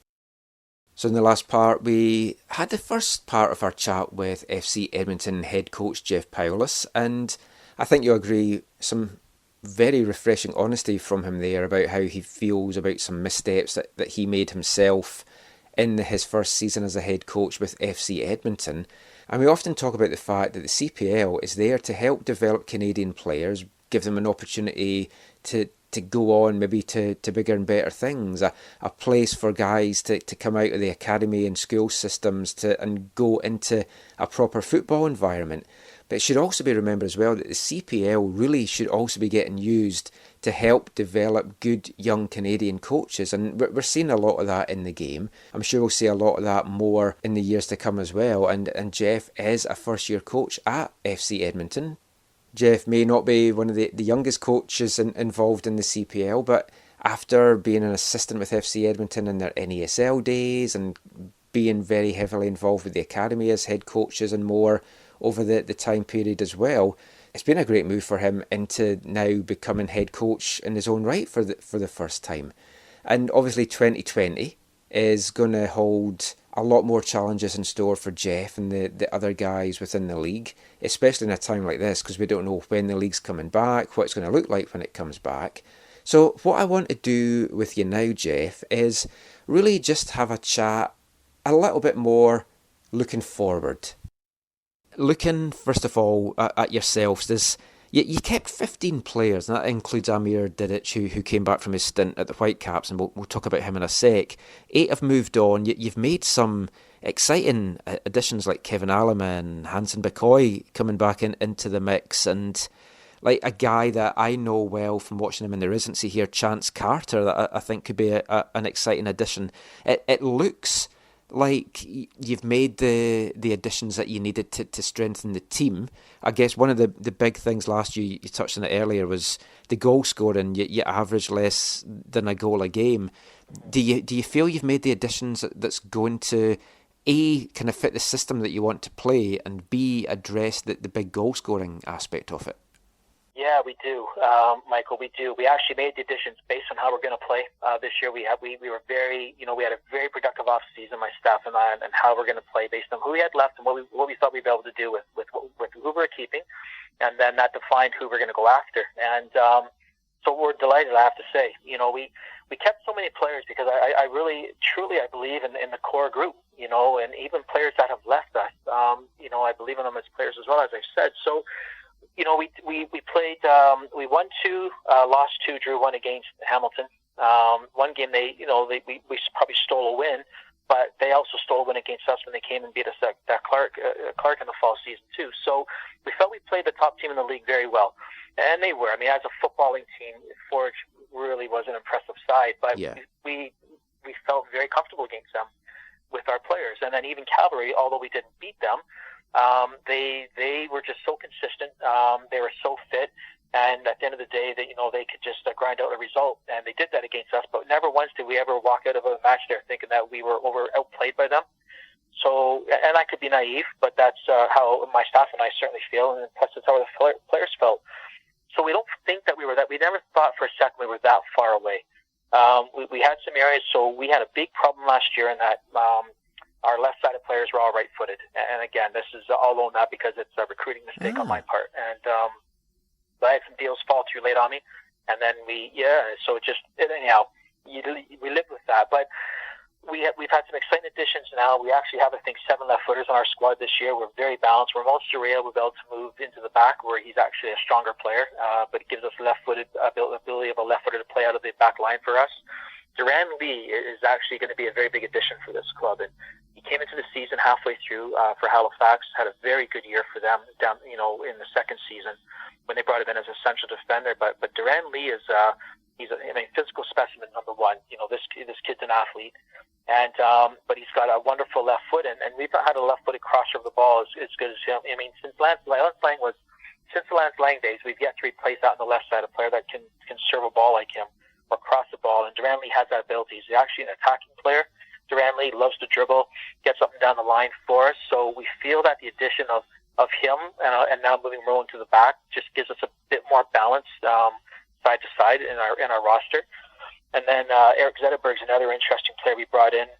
He's going to remind people of a young Kyle Becker, and I say that with so much respect to Kyle Becker. And but this kid's vision, his ability to pass a ball, see a pass, is really quite something in training that we saw over the short, the 8 days that we had. But then you look at where our weaknesses were, and of course scoring goals. And we're going to have Easton and Guerra healthy for a full season. Of course, he missed a good chunk last year, but his goals per minutes was well ahead of anybody in our league. And then we have the addition of Kevin Aylman, Hanson Bolkai, and Ruel Tito. Just three kind of, Tristan Borges type players. If we have to try to compare them to someone that, people that watched the league last year would know about that. But any one of them can get on the ball and be special and do something to hurt a team. And we've got three of them now. And we will get them on the field together as much as possible. And but then we also have the young ones, like you said. I mean, Marcus Vallado has come into camp looking even faster than he was last year. Kids had a great off-season. Chance Carter's an exciting left-foot prospect. Can be a holding midfield player or left central defender, but really exciting prospect. I'm a big fan of Chance. I actually sent him to the Whitecaps from our academy. I just thought he needed to be pushed more, so I gave them the call about this player. And Anthony Caceres is another one, and that started with us, Whitecaps residency player. Oh yeah, came back to us, and this kid has something as well. He's got a bit of bite to him, but he's very, very good on the ball. So what we've done this year, Michael, is we're younger, we're faster, and we're very, very technical. And but we think so. Hopefully, I mean, you never know. I guess you could. Every team's gotten better. To be fair, every team has. I'm not naive to that. I just think that now with our roster, you're going to see a team that's more balanced. Front to back, we've got depth in positions now, competition for places, and we should be an exciting team to watch. And I mean, adding like Kevin and Hansen, the experience that they've got overseas, like Bokai, five years in Europe, Aliman played in Costa Rica for a number of years, big additions, and obviously now the CPL's had a year under its belt. Did that make it easier to attract guys like this to say, look, you've seen the quality in this league, you can be part of this? I think so. I think so, and I think that a lot of players, maybe Canadians down the USL, saw what's happening here with Tristan Borges getting a decent money move over to Europe, and I think they saw that Amir Didic, who had been down in the States for a couple of years, and really off the radar of the national team, comes into the CPL, starts showing his quality with us, and now he looks to be kind of a constant figure on that back line for them, whether or not he starts for them, but definitely always in consideration for a project call-up now. So I think people are starting to see this happening. You see the sale of Waterman to Montreal Impact. So yeah, I think this has opened the eyes that maybe USL is not the best place for a good Canadian player. Maybe our league is, and we're certainly seeing that with the amount that have come in this year to teams. But what I will say is, our league, we have to start 6 Canadians, and you can only sign 7 internationals. And these, Canadian players become a real priority. And I mean, I'm delighted with the Canadians be able to bring back into our roster this year. So yeah. Touched on Amir Didic there. We had him here on trial in Vancouver in the pre-season. It didn't work out. I think that was the best thing for Amir, because he'd have probably been 3rd or 4th in the pecking order here, just at least initially because of money spent on other players. But his rise, and you talked about how he's playing the US for a couple of years and now he's in the Canadian team mix. He's a kind of guy, and like I guess Dominic Zator is another, that you can kind of hold up to players, as you touched on there, and say, yeah, look at his growth. This is what the CPL can do for you. I mean, Amir had such a good season. Oh, yeah. You've named 2 good defenders there by saying Zator as well. And of course we have Waterman that's just gone on to Montreal, and I've watched him play now a couple of times in Montreal, and it doesn't look out of place at all. Yeah. So, yeah, I think that, Amir Didic is, first of all, I wish everyone got to see what I see every day, and this kid's dedication to his craft and dedication to getting better. He is an absolute physical specimen. Whenever he's about to lift a weight, I just leave, because I look at myself in the mirror and I'm like, when I see this man lift a weight. But he is just so dedicated to his craft. He wants to get better. he wants to get to the MLS. We're doing everything we can, obviously, to encourage that as well as a club. I'll certainly always encourage that for him. But, he's a rare breed because really he's got the foot skills and ability on the ball and passing ability of a central midfield player who happens to be those 6'4", the best aerial defender in the CPL. And, just a really strong 1v1 defender. So he's a modern center half now. He's a ball winner, like I said. He's a threat on set pieces, obviously, whether he's striking a ball or getting on the end of it with his head. But yeah, he gets to be in an environment where he gets to enjoy his football, and I think that's key. He's enjoying his football again. It shows when he plays and when he trains. And but yeah, and the fact that he's getting 90 minutes a game and gets to be a real leader back there for us. These are all the that's what certainly helps. We need. Yeah. Because I spoke to him when he was here in January, and that was one of the things he said was the fact he's playing regularly. And you're talking about him being a physical specimen. I hadn't realised. I mean, obviously I knew he was big. I'm 5'8", and I'm standing beside him, and I'm like, geez, you're like a beast. He's a beast. It's unbelievable, right? But just all muscle as well. I'm not sure much body fat on this kid, but just the muscle on him. And, there's muscles in his legs that I still try to find on mine. So I thought they were make-believe. But, yeah, no, but there's a few. I mean, I think this league is going to be great for guys like that because that's what at the end of the day, we've got players here like Amir Didic, right, that we know is a talent, that we know is a real prospect. But the fact that he's playing 90 minutes week in and week out versus other good players who might have gone to Europe and might be playing Division 2 somewhere but never seeing a pitch. So I think that when you're the national team staff, certainly I'm really thankful that they've looked at our league and looked at players that are playing and getting good minutes and have valued that. So I'm thankful to our senior national team staff for also having the courage to look at our league because at the end of the day they can face criticism from tapping the CPL in year one but they've not worried about that. So. And of course the whole season right now is just up in the air. I'd hoped to have this chat with you when you were out here in Langley for pre-season, and no one knows right now when it's going to get back. And I know all the clubs you're doing like your video conferencing and training and stuff like that, but how hard is it to genuinely plan for the season because you don't know how long it's going to be? I mean, worst case scenario, it doesn't take place at all, which I think in Canada at least is probably, that's not going to be the case because I think at least in Canada we might be able to travel and play some games, but it must just make planning just so difficult right now. Yeah, it is, and I have to say, on that note, I'm gutted for everyone that's involved in the game that is earning a paycheck from the game. And this is anybody. I'm not even talking about the players and staff right now. I'm talking about all those that rely on work at stadiums, do concessions, security. All these people right now are in such limbo, so it's horrendous. For us, you're right. We're doing our best to kind of just tick over every single day. We try to contact the players once a day. You've got your processes in place where you do some online video work with them, but it's day by day right now, and we don't know. I'm not anticipating it anytime soon. Honestly, I think all of April would be very similar to what we're doing today. So you try to prepare the players for this is what we're going to be like now for another month at least, and you get them prepared for that. And hopefully it's sooner, but you prepare them for longer. And you're right, it's a difficult for everybody. I mean, this isn't obviously way more important than football, but it's an interesting dilemma.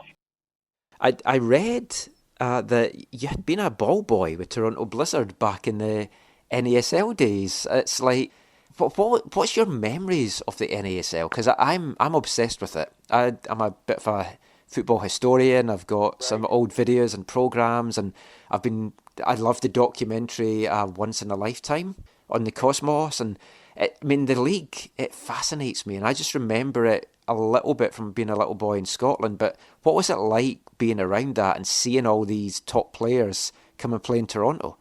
Yeah, it's pretty incredible, isn't it? I don't think at the time, I appreciated it enough. Yeah. I don't think I appreciated what it really was, And again, you're a young Canadian boy, and you love the game, and you play the game, but you're still on a Saturday night, you're still watching a hockey game. That year, I'm 50 years old, so I didn't appreciate what I was able to really experience at that time. I mean, I loved it. You're a young kid. You're a young player.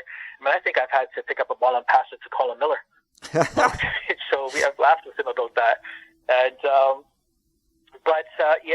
I think this is what we need. I mean, this is when you're a young kid and you get to be on a sideline or do something like that, for the professional side of your city.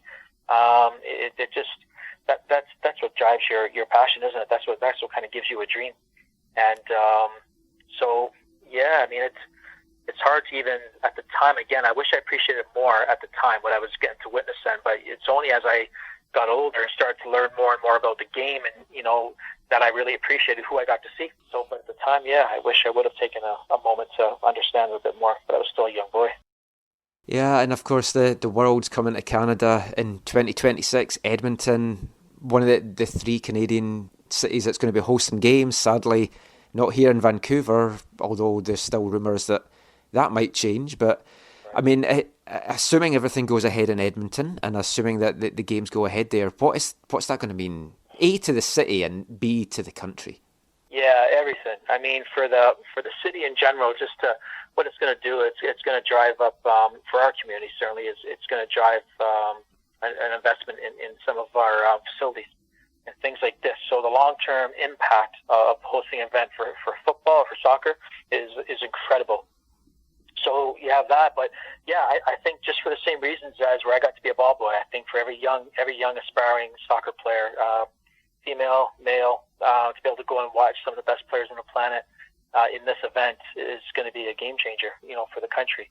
I think for our sport, and for the country, for our sport in general across the country, then this is going to attract corporate interest. It's going to attract media interest, and hopefully that is kind of what gets us over the hump. Where soccer is seen as an equivalent sport as hockey in this country. The CFL starts to dominate some of the local media time as much as the other sports do. And so our sport, this is what we need in our country. We've needed this. I mean, look what 94 did for the States in their development of soccer down there and the growth of the MLS. And this should be no different here. I actually flew to the States for that World Cup, and it was like speaking to locals and they'd no idea what it was, and then you look up where MLS is now. But last thing I want to ask you as well, you're good friends, I know, with Marc Santos. You go back years with him. You got any good stories you can share, or are all the good stories ones that you can't share? Well, no. I mean, Marc's been very, very good to me. Over the years, I was the assistant coach and having to coach against him, several times now. And but I've always really respected Marc as certainly as a coach, as a student of the game, and a scholar of the game. And so I've always appreciated my conversations with Marc. He's still, generous enough to take a call from me and talk football with me and talk tactics. And even last year, I phoned him for a bit of advice and even on some players. Ramon Soria is one example where I called Marc and really asked his thoughts on Ramon, and because he coached him. So Marc is still as busy as he is, generous enough to take my call. And so I've always appreciated that about him. But no, I mean, the best story I could really tell about Marc is not my story to tell. That's one between him and Colin.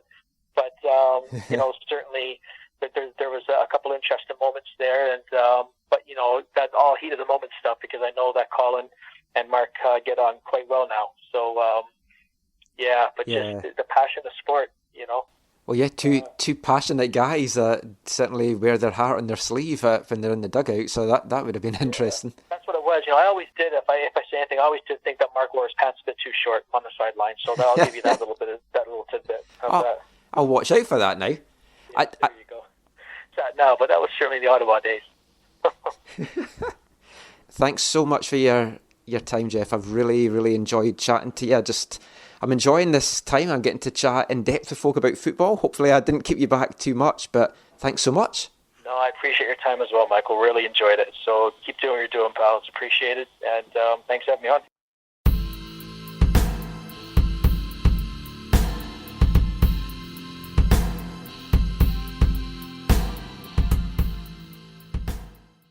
Thanks so much to Jeff for joining us there. I really enjoyed that chat. I hope you did too. But that is it for now, for this episode of the AFTN Soccer Show. Hope you've enjoyed it. We'll be back next week with another packed show. Until then, remember you can read all our stuff on the website, aftn.ca. give me a follow on Twitter at AFTN Canada, on Instagram at AFTN Soccer, and please like and subscribe to our YouTube channel, also AFTN Canada.